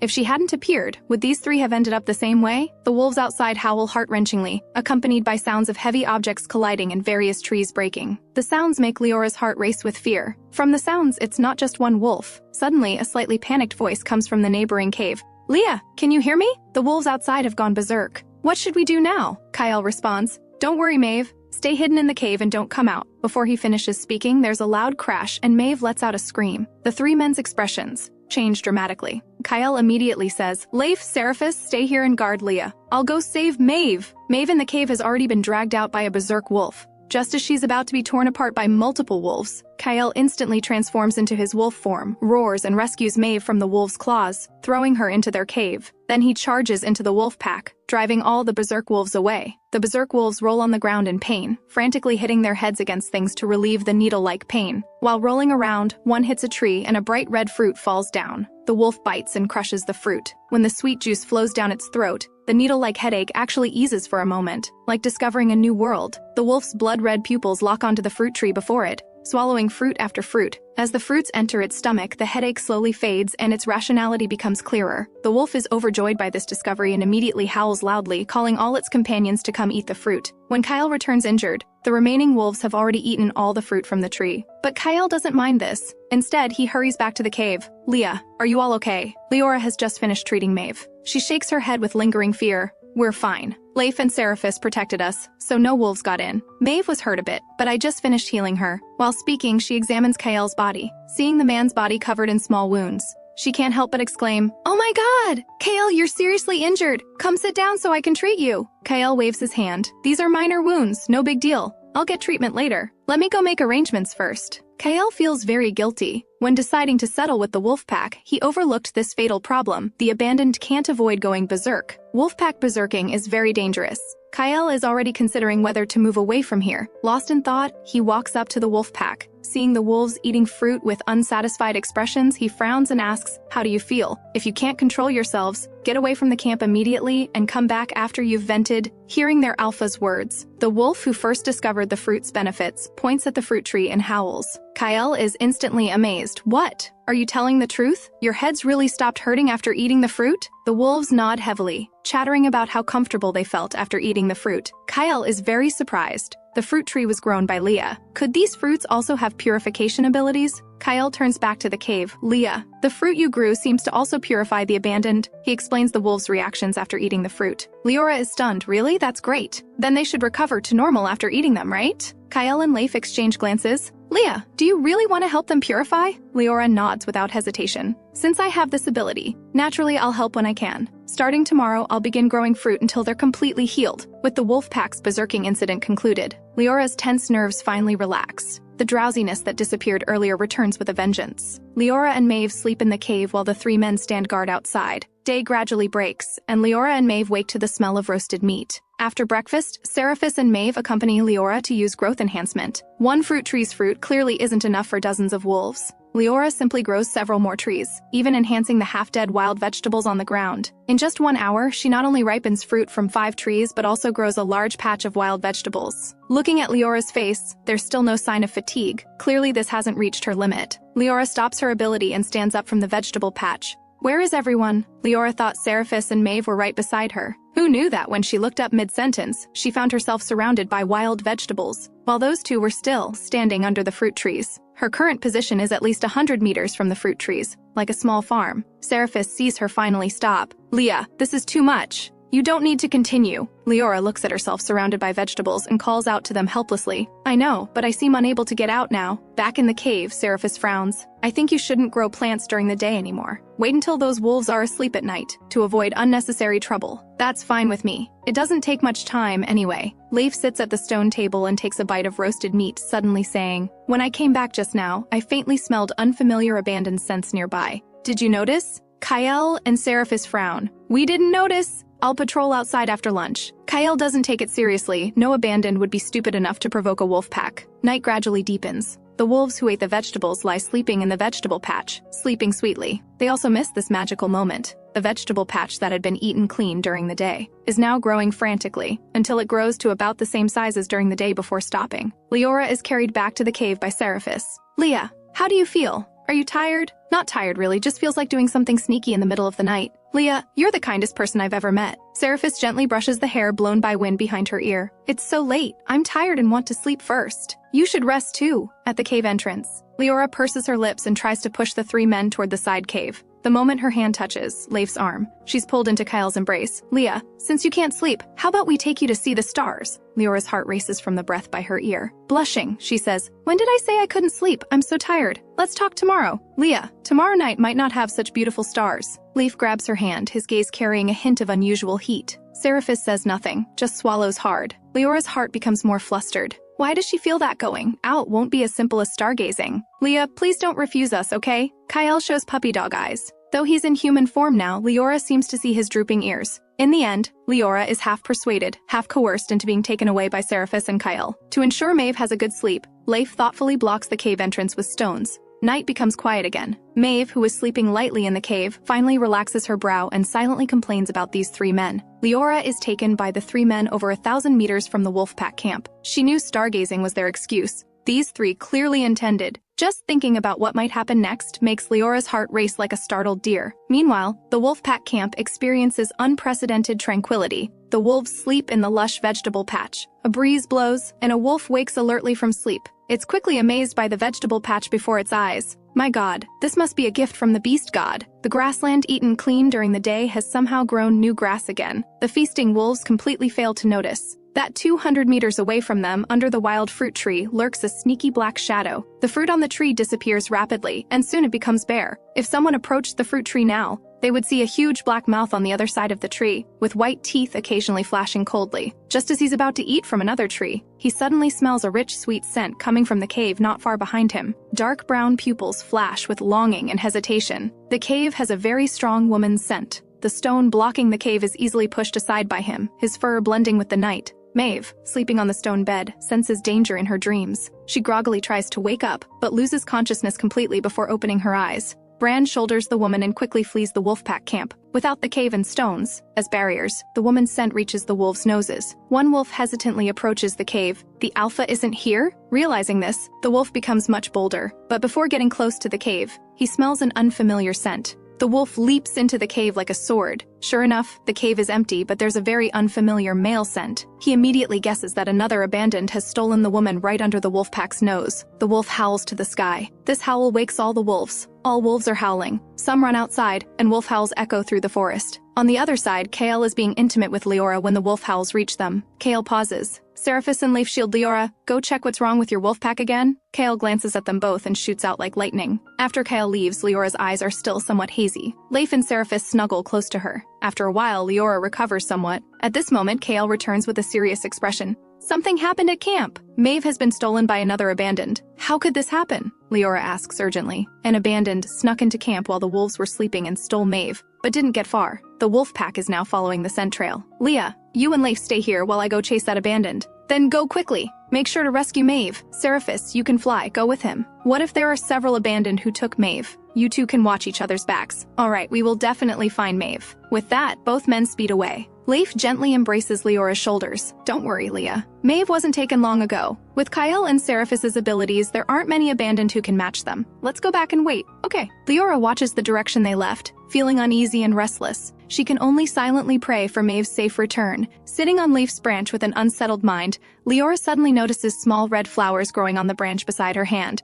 Leif, you can bloom flowers? Leah, all plants bloom. Leora casually picks one and holds it up to examine, huh? Leif, I saw these little flowers on the grass mat you made for me before. So those were your flowers? They're very pretty. Several more flowers bloom on Leif's branches. I'm glad you like them. I do. They're quite beautiful and smell nice too. Leora picks 2 more small flowers and tucks them into her hair. Leora thinks of Mave again, and her briefly calmed anxiety returns. Seeing Leora go silent again, Leif knows she's worrying about Mave. Leah, trust Kyle and Sarapus. Don't worry too much. Leora nods and sighs softly while looking at the flowers in her hand. Back at camp, the bed in the cave still carries Mave's scent. Leora remains worried. Leif sits beside her and pulls her into his arms. Want to rest for a bit? I'll wake you when Kyle and the others have news. Meanwhile, Mave is still unconscious, carried on the shoulder of a bear about 3 to 4 meters tall as it flees through the jungle. The bear's back is wide, and the woman's petite body lying on it is like resting in a warm little bed. Not only is Mave not uncomfortable, she's actually sleeping soundly. The bear runs rapidly through the forest on furry legs. Despite its large size, it moves quite agilely.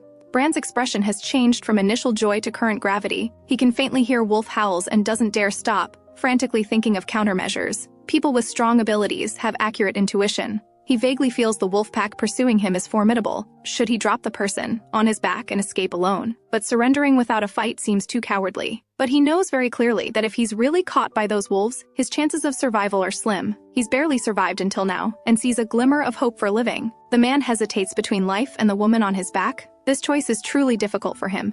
He's been running for nearly 3 hours. The further he runs, the stronger his sense of crisis becomes. He always feels a very dangerous presence approaching. Bran is startled. He doesn't know where he's fled to. Suddenly, a scent reaches his nose. Bran thinks this is bad. He's unlucky today. He hasn't escaped the wolf's den, only to step into a lion's lair. Wait, a lion's lair? Bran's eyes instantly brighten. He's thought of a way to escape. Bran runs straight toward the clearing ahead. A group of lions is resting in that clearing. Before he fully approaches, the group senses the unfamiliar scent and roars angrily at him. Among them is an unusually large lion who seems to be the pride's leader, his cold gaze already locked onto him. Bran steels himself and charges straight through. Before those lions can react, he speeds away. The leader roars angrily. His golden mane gleams in the dark night like a golden meteor as he pursues with killing intent. Sharp claws slash through the darkness. Bran is struck and grunts but doesn't dare stop. The leader never expected the other would take his strike head-on without dodging. Watching the man flee frantically, confusion flashes in his golden eyes. Then his expression changes drastically. He immediately turns to look behind him, then spits a golden arrow of light into the air. Seeking death, the golden lion's condensed light sword is unstoppable. Sarapus is startled and dodges to the side. He immediately throws a black light orb in retaliation. Just as he prepares to leave to chase the bear ahead, the golden lion below attacks him again, summoning dozens of subordinates to surround him. Sarapus can't break free for the moment, Kale.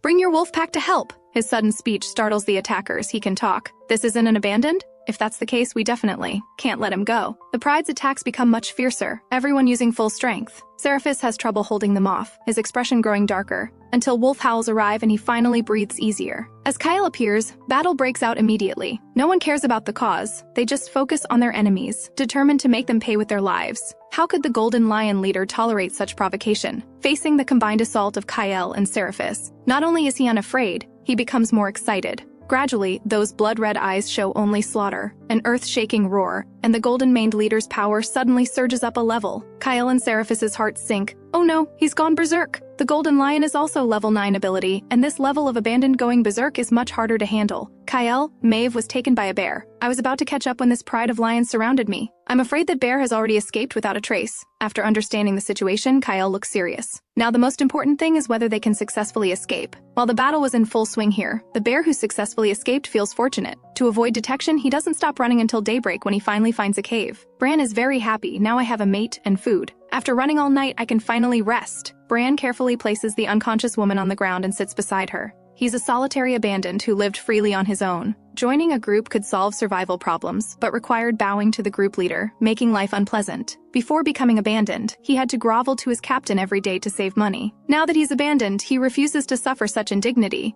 He lacks the ability to lead a group, so he simply went solo. With his strength, surviving in the forest isn't a problem. Staying away from other abandoned reduces conflict and helps him live longer. A few days ago, while wandering the forest, winter was approaching and he needed to hurry gathering wild fruits before they became unavailable. Perhaps blessed by the beast god, he discovered a particularly sweet fruit tree covered with red fruits. He eagerly tasted them. Surprisingly, the fruits were sweeter than expected. Bran ate them all in one go. He slept until the next morning. Even more surprising, after that sleep, his body felt incredibly light. His head no longer hurt, and his senses were clearer. He cheered joyfully, having an intuition that his physical changes were definitely related to the wild fruits he ate yesterday. He seemed to see hope for survival and frantically searched the forest. It took several hours to reach the area near the wolf pack settlement. He immediately spotted a red fruit tree deep in the camp, laden with fruit. The bear's eyes immediately showed longing, but he couldn't get close. There were too many wolves. He could only wait patiently for an opportunity. The next night, around midnight, he quietly approached. He suddenly discovered that what had been weedy wasteland was now full of green vegetables, and the fruit tree had multiplied from 1 to 5 in a day. The camp was quiet with all wolves sleeping. Bran knew his opportunity had come. He originally only wanted to steal some fruit, but unexpectedly ended up stealing a mate too. Just thinking about it makes him grin. Bran plans to carry the woman into the cave to sleep. As his furry bear paw lifts the woman's body, Mave awakens from unconsciousness, opening her eyes to see a magnified bear face. Her heart nearly jumps out. What's happening? Wasn't she sleeping in the wolf camp cave? Seeing the other's clear eyes, Mave relaxes slightly. This should also be an abandoned who retains rationality. You still have your sanity, right? The bear nods. She continues, did you kidnap me here? If you can't speak, you can nod or shake your head. Bran neither nods nor shakes his head, just stares at her. Mave says, as long as you take me back where you got me, I can help you return to human form and purify the virus in your body. This is Mave's attempt at negotiation. Bran immediately thinks of those magical fruits. He's about to nod when he suddenly remembers last night's pursuing wolf pack. Under his deliberate luring, they fought with the lions, offending 2 groups at once. If he dares show his face again, won't he be torn apart on the spot? Bran's excited mind cools down somewhat. Then he shakes his head. Mave doesn't understand. I said I can help you return to human form. Bran shakes his head and firmly writes with his bear paw, I only want you. Mave instantly explodes, unable to contain herself any longer, and attacks the bear. At the wolf pack camp, Leora paces anxiously in front of the cave. Leif points to the sky. Leah, look, Sarapus is back. However, when he lands, they discover only Sarapus has returned alone. How's the situation? Did you find Mave? Sarapus folds his wings back into human form. Leora sees new wounds on his body. Leif frowns. How did you get beaten up like this? Was the abandoned who took Mave very strong? Sarapus looks grim. My injuries aren't serious. Mave was kidnapped by a bear. But during our pursuit, we encountered a berserk lion pride. We fought half the night before, breaking free from that troublesome group. Kyle continued the pursuit with the wolf pack. I came back to report our safety. Leif catches the key point. Another level 9 abandoned appeared, with strength comparable to ours? Sarapus nods gravely. Leora is somewhat speechless. Didn't Mave say level 9 ability users are rare? Why does it feel like they're everywhere? The 2 exchange glances, somewhat embarrassed. Never mind that. Finding Mave is most urgent. Sarapus, get into the cave quickly so I can treat your wounds. Alright. Sarapus feels warmth in his heart. As long as Leah doesn't despise him, that's enough. Meanwhile, Mave finally can't take it anymore, stupid and selfish bear. What makes you think I'd willingly be your mate? You could clearly become a normal person, and I'd give you the right to court me. If you insist on this disgusting forced approach, I guarantee you'll get nothing in the end. Mave stares at him coldly. These words make Bran pause, deep inferiority welling up in his heart. The 2 stare at each other for a long time. Watching the bear's gaze grow increasingly dim, Mave feels somewhat soft-hearted. Abandoned life is very difficult, she can understand. And although the other kidnapped her, he hasn't actually harmed her so far. If possible, she's willing to help him, so she softens her tone for another attempt at persuasion. I really wasn't lying. If I say I can restore you, then I definitely can, and will definitely return to the Empire. I can give you money to start a new life. Bran listens quietly, silent for a long time, writing on the ground, "I'll take you back. If I don't get killed, please give me a chance to court you." When Mave reads the last word, her heart completely wavers. If this man can take her back, then she's willing to give him this chance. "I promise you, once you recover, I'll give you the chance to court me, but I have high standards for my future mate. I hope you understand." Bran's eyes fill with joy. He walks to Mave and crouches down, signaling her to climb on. Mave leaps onto the man's shoulder. Bran takes heavy steps on the road back to the wolf pack camp. Past noon, Leora sits by the fire pit, constantly looking outside. It's been most of the day. Why isn't Kyle back yet? Leif is helping her organize her hair and clothes. "Leah, your hair is a bit messy. I'll help you style it later. Then make me look pretty." Leif smiles confidently. "Don't worry, my Leah is naturally beautiful. Just a simple styling will look gorgeous." Sarapus smiles softly while watching them, saying nothing. Leif uses thin vines to tie Leora's hair into a high ponytail, then produces small red flowers from somewhere and evenly inserts them in a circle. Sarapus, who watched the entire process, stares strangely at the small red flowers. "Done!" Leora turns to look into Leif's eyes, seeing her own small reflection in his pupils. Sarapus scoops up Leora. "Leah, now that your hair is done, let's go pick fruit." While speaking, he carries her away. Leif follows them to pick fruit. The three suddenly hear a wolf howl and turn to see a silver-maned giant wolf before them. "Leah, I found Mave. Great. Thank you for your hard work, Kale." "Not hard at all. Mave is our friend too." Kale returns to human form. Leora searches hard among the wolf pack for Mave's figure, almost immediately spotting Mave on a giant bear's back. "Where did that bear come from?"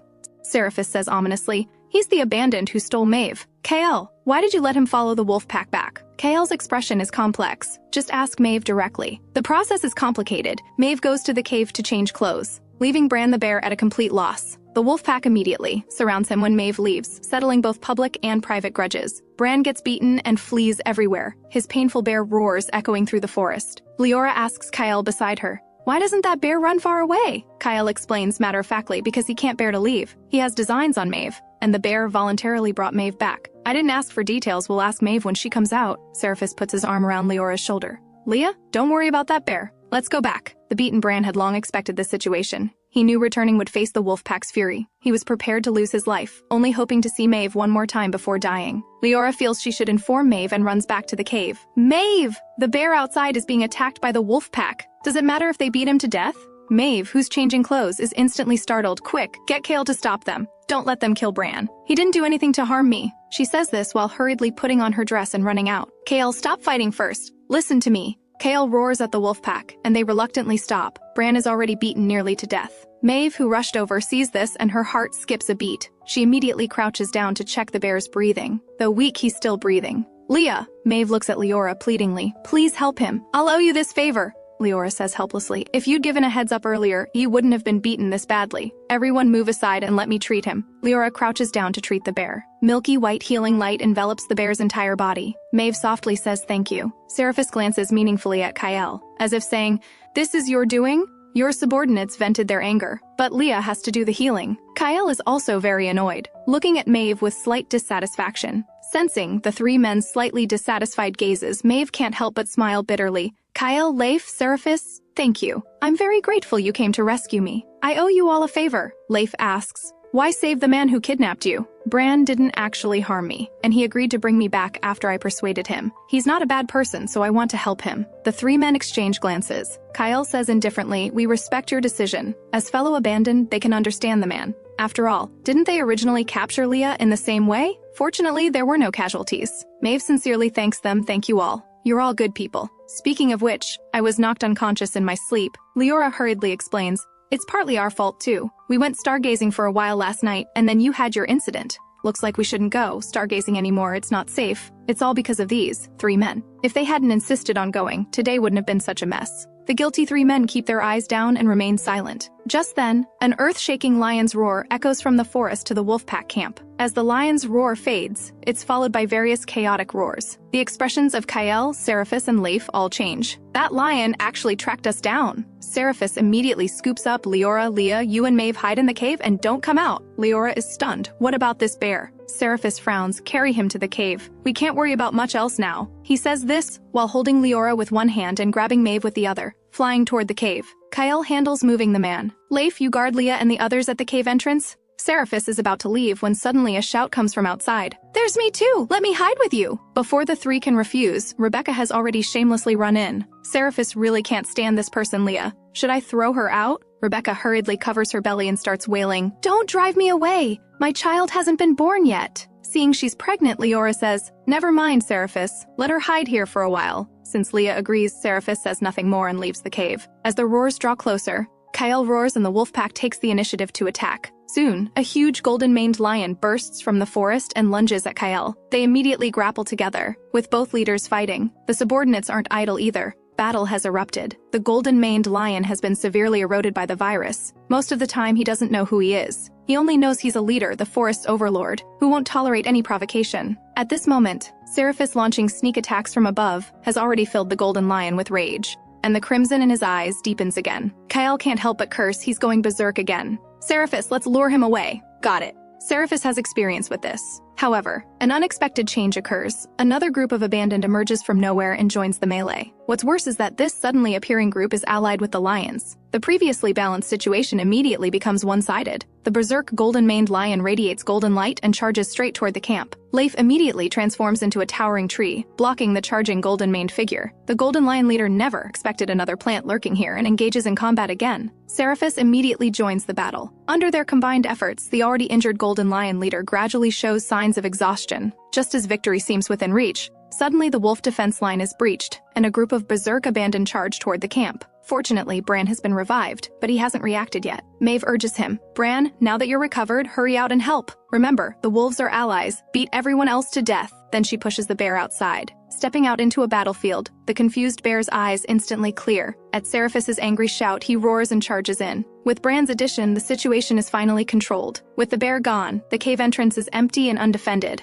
The three inside are terrified without any sense of security. Mave suggests moving stones to block the cave entrance. Unfortunately, just as Mave and Rebecca exit the cave, they're spotted by the golden-maned lion. The berserk lion sees no distinction between men and women. He almost instantly locks onto the weak Rebecca and charges toward them. Rebecca is already scared stiff. In desperation, she tries to push Mave out to block the attack, but finds no one beside her. As Rebecca screams, Mave has already transformed into beast form and is climbing up the rock wall. At this moment, she can't return to the cave without causing her own death and endangering Leora, so she runs alone in a direction away from the battle. More and more abandoned go berserk, and the situation spirals out of control. Sarapus decisively shouts, "Leif, we need to take Leah and leave now! KL, we're retreating! They must ensure Leora's safety first." Fortunately, Mave was smart to run first. The three men had the same idea. Kale howls to his wolf pack and runs first. Sarapus can fly, so having him carry Leora is safest. In just a few sentences, Sarapus, Kyle, and Leif have each disappeared, and the wolf pack is also retreating in an orderly fashion. Seeing his allies fled, Bran looks around for his Mave. Carefully sniffing the air, he charges in the direction where Mave's scent is strongest. After killing 2 wolves, the golden lion realizes the bloody scent he'd locked onto has vanished. He sniffs lightly, then immediately climbs the rock wall following the trail. Above the rock wall is forest, where Mave fled alone. Seeing Sarapus's signal from the sky, she heads toward the meeting point. Mave runs alertly through the woods. The next second, intense crisis floods her heart. Besides her own footsteps, she hears other subtle sounds. She can't identify what they are, but has a bad feeling. Thinking this is bad, she wonders if abandoned have pursued her. She doesn't dare look back and runs forward desperately. A petite golden lioness runs ahead, while behind her, another powerful golden lion quietly appears. Behind the golden lion is Bran, who followed Mave's scent trail here. The crisis intensifies.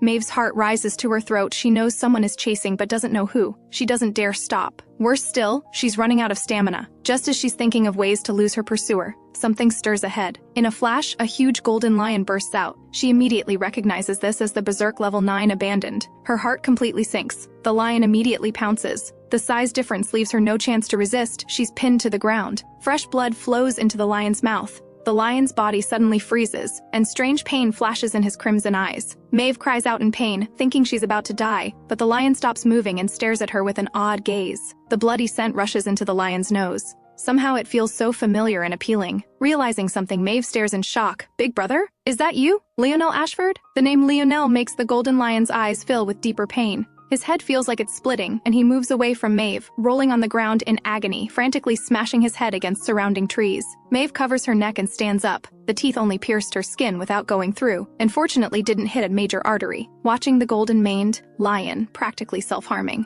Mave's eyes redden. "I'm Mave. Do you remember me?" Clearly the golden-maned lion can't hear anything now. Seeing her brother in this state, Mave can't help but cry. She can't imagine what kind of suffering her brother has endured all these years. Fortunately, Leah can purify. She needs to hurry and meet with Sarapus. She shouts to the rolling golden-maned lion, Brother, wait for me, I'll find someone to save you right away. Mave takes one last reluctant look at her brother and prepares to run to the meeting point. But when she moves, the golden-maned lion, ignoring his nearly exploding head, stumbles to block her path. Those crimson eyes are like a fog, but very stubborn. He instinctively doesn't want the woman before him to leave. Just as he's about to carry her away, a black shadow suddenly appears from behind and heavily knocks him away. The flying body breaks through over a dozen trees before stopping. The golden-maned lion finally can't hold on, spits up blood and falls unconscious. Bran's eyes immediately brighten. He can't miss this opportunity. Just as he's about to slap the golden-maned lion to death, Mave shouts loudly, "Bran, don't! That's my brother. Carry him with us to meet Sarapus and the others." After meeting up and understanding the whole story, Leora begins concentrating on treating the golden-maned lion. Leif, Kyle, and Sarapus worry about where to rest tonight. Kyle really can't bear to abandon his chosen campsite. Leif, you and Sarapus guard Leah here.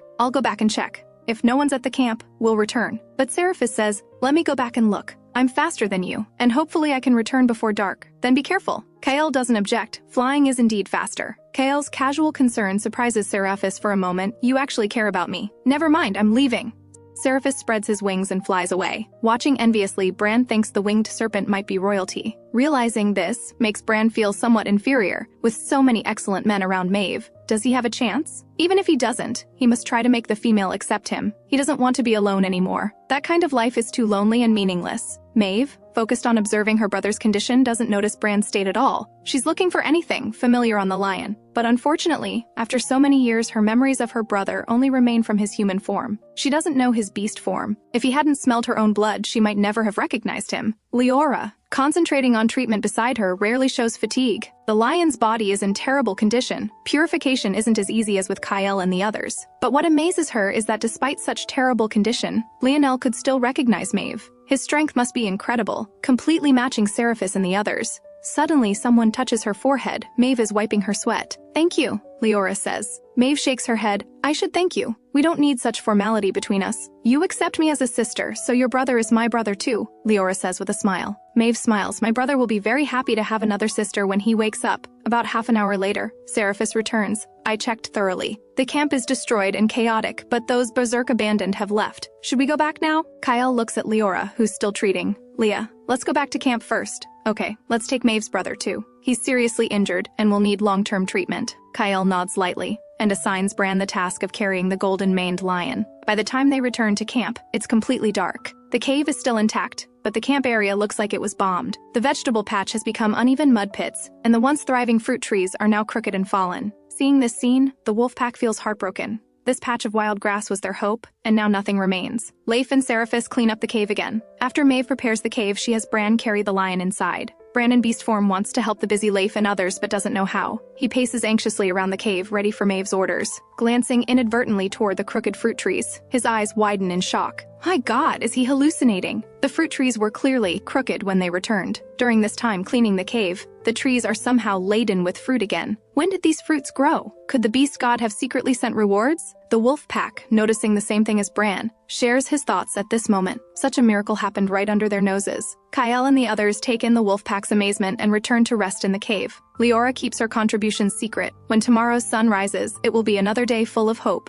Since that battle ended, the wolf pack has been peaceful for 2 days. Leora pushes aside the stone blocking the cave. The sun generously bathes the earth in light. Looking out, she sees men more dazzling than sunlight. It's like arriving at Magic Mike. Muscular, handsome men make Leora stare wide-eyed. While Leora is still dazed, Sarapus blocks her burning gaze with a dark expression. "Leah, are they better looking than me?" Sarapus's gentle voice carries a hint of coldness and barely perceptible jealousy. "How could that be? You're definitely the most handsome," Leora says, blushing and looking away. Sarapus snorts and leads Leora back into the cave. "Leah, I think you should sleep a bit more." "Kyle, go set your boys straight." Kyle can't help grinding his teeth and immediately grabs Leif to go outside. An angry wolf howl gathers the wolf pack. "I understand your excitement about your new lives, and I allow you to go far from camp to release that excitement. But when you return, you must all wear clothes properly. Understand?" As soon as he finishes, Leif has prepared dozens of thin vines. Kyle takes them and throws them directly at the wolves for wearing leaves. "Now get lost." After clumsily dividing the vines, the wolf pack runs away, leaving only dark-skinned, burly Bran holding thin vines helplessly.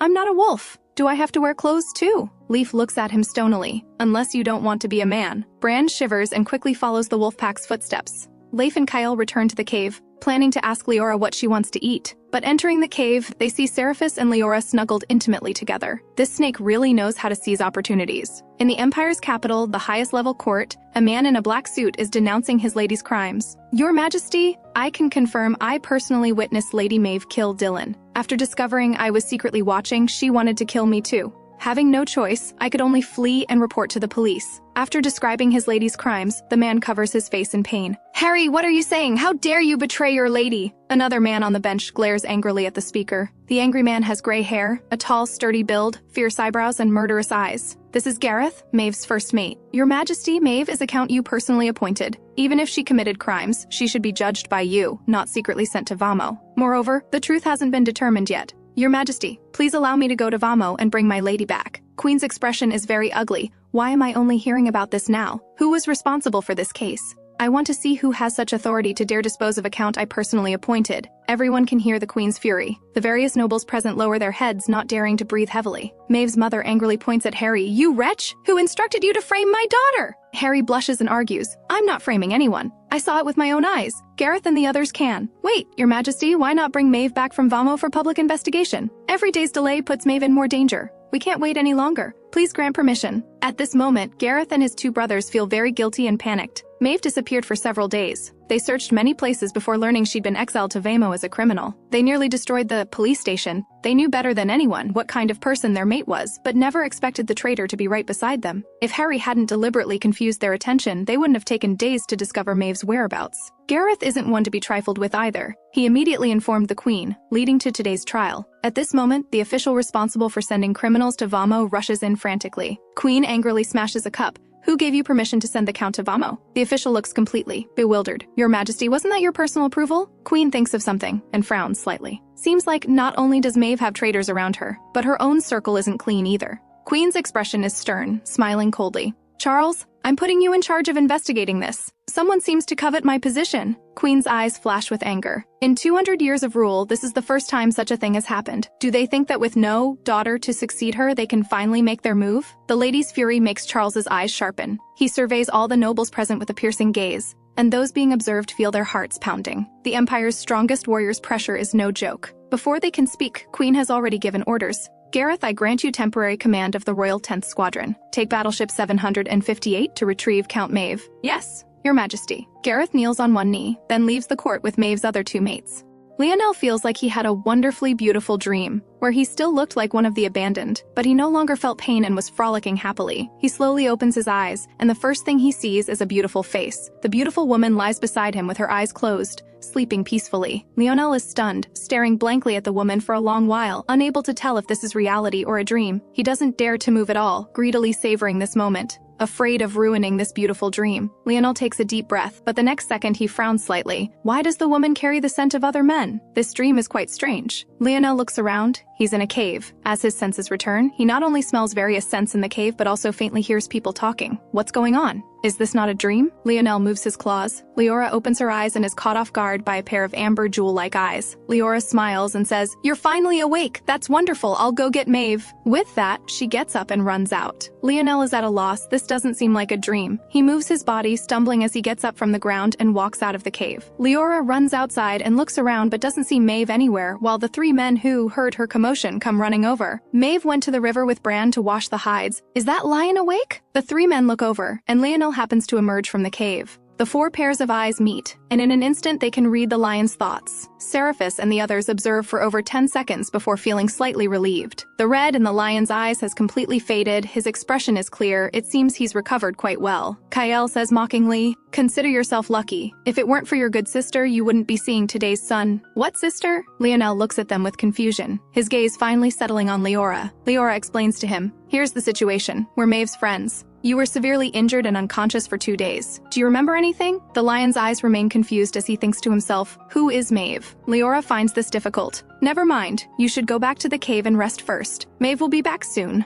and she can explain everything to you then. Lionel stares at Leora's face without moving. This behavior displeases the other three men, and Kyle suddenly kicks toward Lionel. Lionel reflexively jumps aside to dodge the kick. Kyle sneers coldly, This is our mate. I hope you can show some respect. Lionel's breath catches, his gaze sweeps over the four people, and for some reason he feels a bit disappointed. Leora introduces herself as gently as possible. My name is Leora, and these three are all my mates. After Leora introduces her side, she says, your body has just recovered a bit. You should go back to the cave and rest first. Mave will be back soon. Just as Leora is thinking about how to persuade him to go back and rest, she's suddenly swept up in Sarapus's arms in a princess carry. Leah, he's probably been one of the abandoned for too long and can't understand human speech. Don't waste words on him. This is Mave's brother. Let Mave communicate with him slowly. We need to have a good talk. What do we need to talk about? Why are you carrying me? Leora now can't help but blush whenever Sarapus touches her. You guys are going too far, Leora says in frustration. Meanwhile, Lionel watches helplessly as Leora is carried away from the camp by her mates. Although it has nothing to do with him, he feels very unhappy and has an impulse to destroy their relationship, but he rationally suppresses this urge. He needs to understand the current situation first. No way! If you dare to mess around again, I'll get angry. Leora crosses her arms protectively over her chest, looking at them defensively. Seeing Leora so resistant, the three men have to abandon their idea.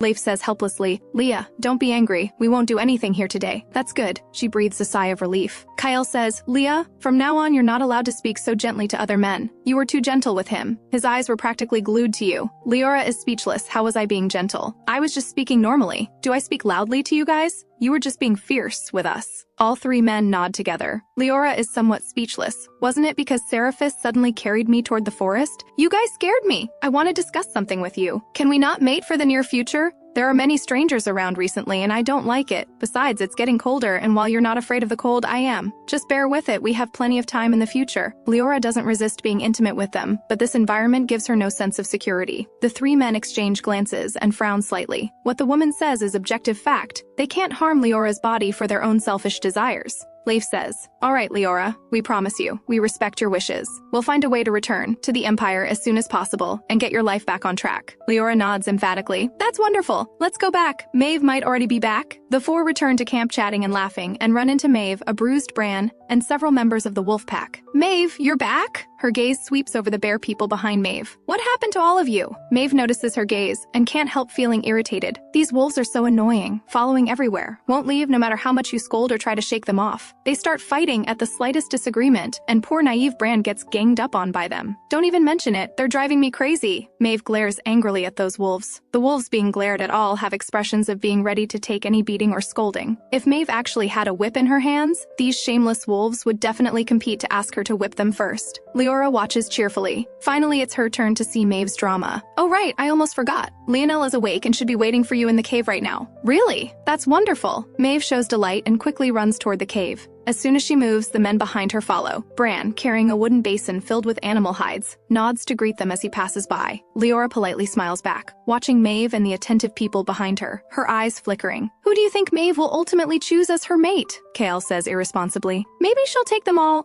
Sarapus doesn't know Mave well and doesn't participate in the discussion. Leif understands Mave's temperament somewhat. Most likely she won't choose any of them. Don't forget she's a noble lady. How could she take a liking to these abandoned? Hearing this, Leora raises her eyes with a half smile. Aren't you guys also abandoned? Did that stop you from winning me over? Or are you saying I'm only worthy of you few wanderers? Leif quickly denies Leah, that's not what I meant. I don't want to talk to you guys right now. Leora snorts lightly, and also heads toward Mave's cave. Sarapus looks at Leif with annoyance. You offended Leora and dragged us down with you. Kyle shakes his head speechlessly. How can the frustrated Leif explain? He really didn't mean it that way. Actually, Leora isn't really angry, she just found an excuse to not stick together with the three of them. Before Mave reaches the cave, Lionel has already voluntarily come out of the cave. A golden-maned lion appears in Mave's sight. She gradually slows her pace, with excitement, joy, and a barely visible hint of nervousness in her eyes. Lionel's mind is filled only with confusion. Who is she? The unfamiliarity and wariness in the lion's eyes make Mave's eyes redden. Do you still remember me? I'm Mave. Lionel carefully tries to recall the name Mave, but his mind remains blank. Seeing her brother's indifferent and unmoved appearance, Mave can't help but let tears fall. Lionel Ashford, you haven't forgotten me, have you? I couldn't even transform when we parted, and after all these years I still remember you as my brother. But you've long forgotten me. The tearful Mave is not only hurt but also angry. It's one thing for other brothers not to be close to her, but her own brother doesn't remember her. In her anger, Mave transforms into beast form without thinking and pounces on the big lion to bite his ear, just like when they were little. Lionel is stunned by her action. Then the lion with the same colored fur as him pounces over. He instinctively wants to fight back, but is afraid of hurting her, so he forcibly restrains himself. One ear suffers as a result, and Lionel roars in pain. Mave bites Lionel's ear vengefully. Lionel can't speak and can only shake his body slightly. In her fury, Mave bites his fur while saying, "You bastard brother! You forgot me! Do you still remember who your father and mother are? Do you still remember when you were human and used to hold me and call me May? May!" Lionel's body suddenly freezes as an image surfaces in his mind. A little cub with several small braids tied with pink ribbons on her head, calling him brother in a sweet voice using beast language. Could it be? Lionel incredulously shakes the lion off his body and examines her carefully. "Are you May?" Mave responds pitifully, "Brother, I really am May. Over 20 years have passed, and I'm already an adult." Lionel is shocked by the time span his sister mentions. Has it really been over 20 years? "Oh, I'm sorry, May. Please forgive me." The big lion's golden eyes fill with moisture, and Mave, crying tears of joy, keeps nuzzling her brother's front legs. The scene of two big, fluffy creatures recognizing each other as family moves Leora deeply. How wonderful! She genuinely feels happy for Mave and can't help but fantasize. Where are her parents? When they return to the Empire, will there be a chance to meet? As soon as the thought flashes through her mind, she pushes it down. It's better not to meet. The siblings express their excitement over the family reunion in beast language, while Bran and the wolves behave very well, trying to make a good impression on their future brother-in-law. "Let me introduce my friends to you." After transforming back to human form as quickly as possible and putting on her clothes, Mave takes Leora's hand and introduces, "This is my friend and my adopted sister. Her name is Leora. She has healing powers, and she's the one who saved you." His attracted gaze turns to Leora, so she was the one who saved him. She's not only beautiful, but also has a good personality. Unfortunately, she already has mates. Mave continues to introduce Sarapus and the other two. From the brief introductions, Lionel can sense that his sister has a good relationship with these people. However, when it comes to Bran and the wolves, Mave just summarizes, "This bear is called Bran, and the other wolves are all Kyle's subordinates." Bran then introduces himself naively. "Hello, Lionel. I'm Mave's guardian. We'll be family from now on." Lionel, who hadn't taken him seriously before, instantly changes his expression. His gaze sharply examines the dark-skinned man in front of him. Rough features, nowhere near handsome. His body is strong though, over 2 meters tall, well-muscled, with an honest face. How dare this fool have designs on his sister? Leora's group takes their leave. Lionel watches the four people's departing figures, wanting to say something but having no opportunity. Mave can't help but sigh softly. "Brother, when you recover, you'll have a chance to thank Leora." Lionel lowers his eyes, thinking his sister is talking about his physical recovery. But what good would recovery do? He's still one of the abandoned and doesn't even have the right to speak to Leora. In a bad mood, Lionel turns his gaze to Bran. Sensing Lionel's unfriendly stare, Bran points to the wooden basin on the ground. "Mave, I'll put the animal hides in the cave for you and then leave." Mave nods. Then, under Lionel's cold stare, Bran carries the wooden basin into the cave and runs away. Hearing the big lions roar just now, Leora thought there was going to be another fight, but after finding out nothing happened, she quietly returned to the cave. Facing the three men's slightly jealous looks, she continues their earlier conversation. "You can't act like this anymore in the future, understand? How old are you guys? How childish," Kyle says confidently. "Leora, I can tell he's interested in you. Men understand men best. What Kyle can sense, Sarapus and Leif naturally can too. Men are very sensitive to this kind of predatory gaze, even when the lion didn't show it, obviously." Leora is both amused and exasperated by the three men's serious expressions. "How can you tell? He didn't even say a single word to me. Even if he really has those intentions, would I accept him? Having you three is enough for me. I won't look for other men anymore. Just relax." Leora never thought she'd have such a day. These three men give her the illusion that she's someone irresponsible about relationships, constantly being guarded against cheating by her mates. The woman's words delight the three men. "Leah, really? You won't look for other men besides us?" Leora nods emphatically. She can't handle these three? What if there were more? If it weren't for accidentally gaining Sarapus, she thinks 2 would have been enough. But it's not bad now either. One who can fly, one who can run, and one who grows from the earth. They're just missing one who swims in water. But Leora herself is a landlubber, so forget about fish. She's not here to learn swimming. Sarapus is a man of action and directly lifts Leora up, spinning her around happily. Kyle and Leif, who were a step slower, show hints of dissatisfaction in their eyes. This snake is too shameless and doesn't follow rules. Especially Kyle, he feels his luck is terrible. Every time it's his turn, either something happens or Leah becomes unwilling. He feels like it's been a long time since he was intimate with Leah, and can't help feeling wronged and jealous. Leora turns and meets Kyle and Leif's resentful gazes. Her eye twitches involuntarily. Without extra words, she directly wraps her arms around Leif's neck, stands on her toes, and kisses his lips. Leif's mood immediately soars. This is the first time Leora has actively kissed him. Kael beside them is also surprised for a moment, then immediately becomes expectant. Because Leif is too flattered and hasn't had time to properly savor the kiss, Leora turns and throws herself into Kael's embrace. Leora cups Kael's face with both hands and compliments him with a smile. "Kael, you're so handsome!" This makes all three men's hearts flutter. In the neighboring cave, the siblings Mave and Lionel talked for a long time until they came out just before sunset. Mave's stomach is growling with hunger, and Lionel also comes out to prepare for hunting. Mave walks to the neighboring cave entrance and asks, "Leora, what are we eating tonight?" As soon as she finishes speaking, they hear Bran shouting, "Mave, I caught fish for you!" His voice is so loud that everyone hears it. Bran is seen holding a string of lively jumping fish. Leora's eyes light up. "Bran, give me one. I want to try making fish soup tonight, no problem." Bran takes the fish Leora chose and tosses it to Leif, then gives the rest to Mave, whichever one you fancy. "We'll grill that one tonight." Bran's appearance isn't as outstanding as Kael and the others, but he's not ugly either, honest-looking, brows and eyes. Clearly a sincere person. But appearance isn't the most important thing, strength is what matters most. "Let's grill them all so everyone can eat together." Mave is actually inviting him to eat together? Bran immediately agrees happily. Lionel informs his sister and is about to go hunting, but deliberately passes by Bran as he leaves. Without anyone seeing how he did it, Bran suddenly falls face first to the ground, while the culprit has already left the camp like a golden streak of light. Leora watches in amazement. It seems Lionel has quite a few objections to Bran, his potential brother-in-law. Bran has a mouthful of dirt, and the fish are scattered on the ground. He looks quite disheveled. Maeve is also caught off guard by her brother's action and says somewhat awkwardly, "Sorry about that, Bran. Are you hurt from the fall?" The risen Bran isn't angry, but rather anxious.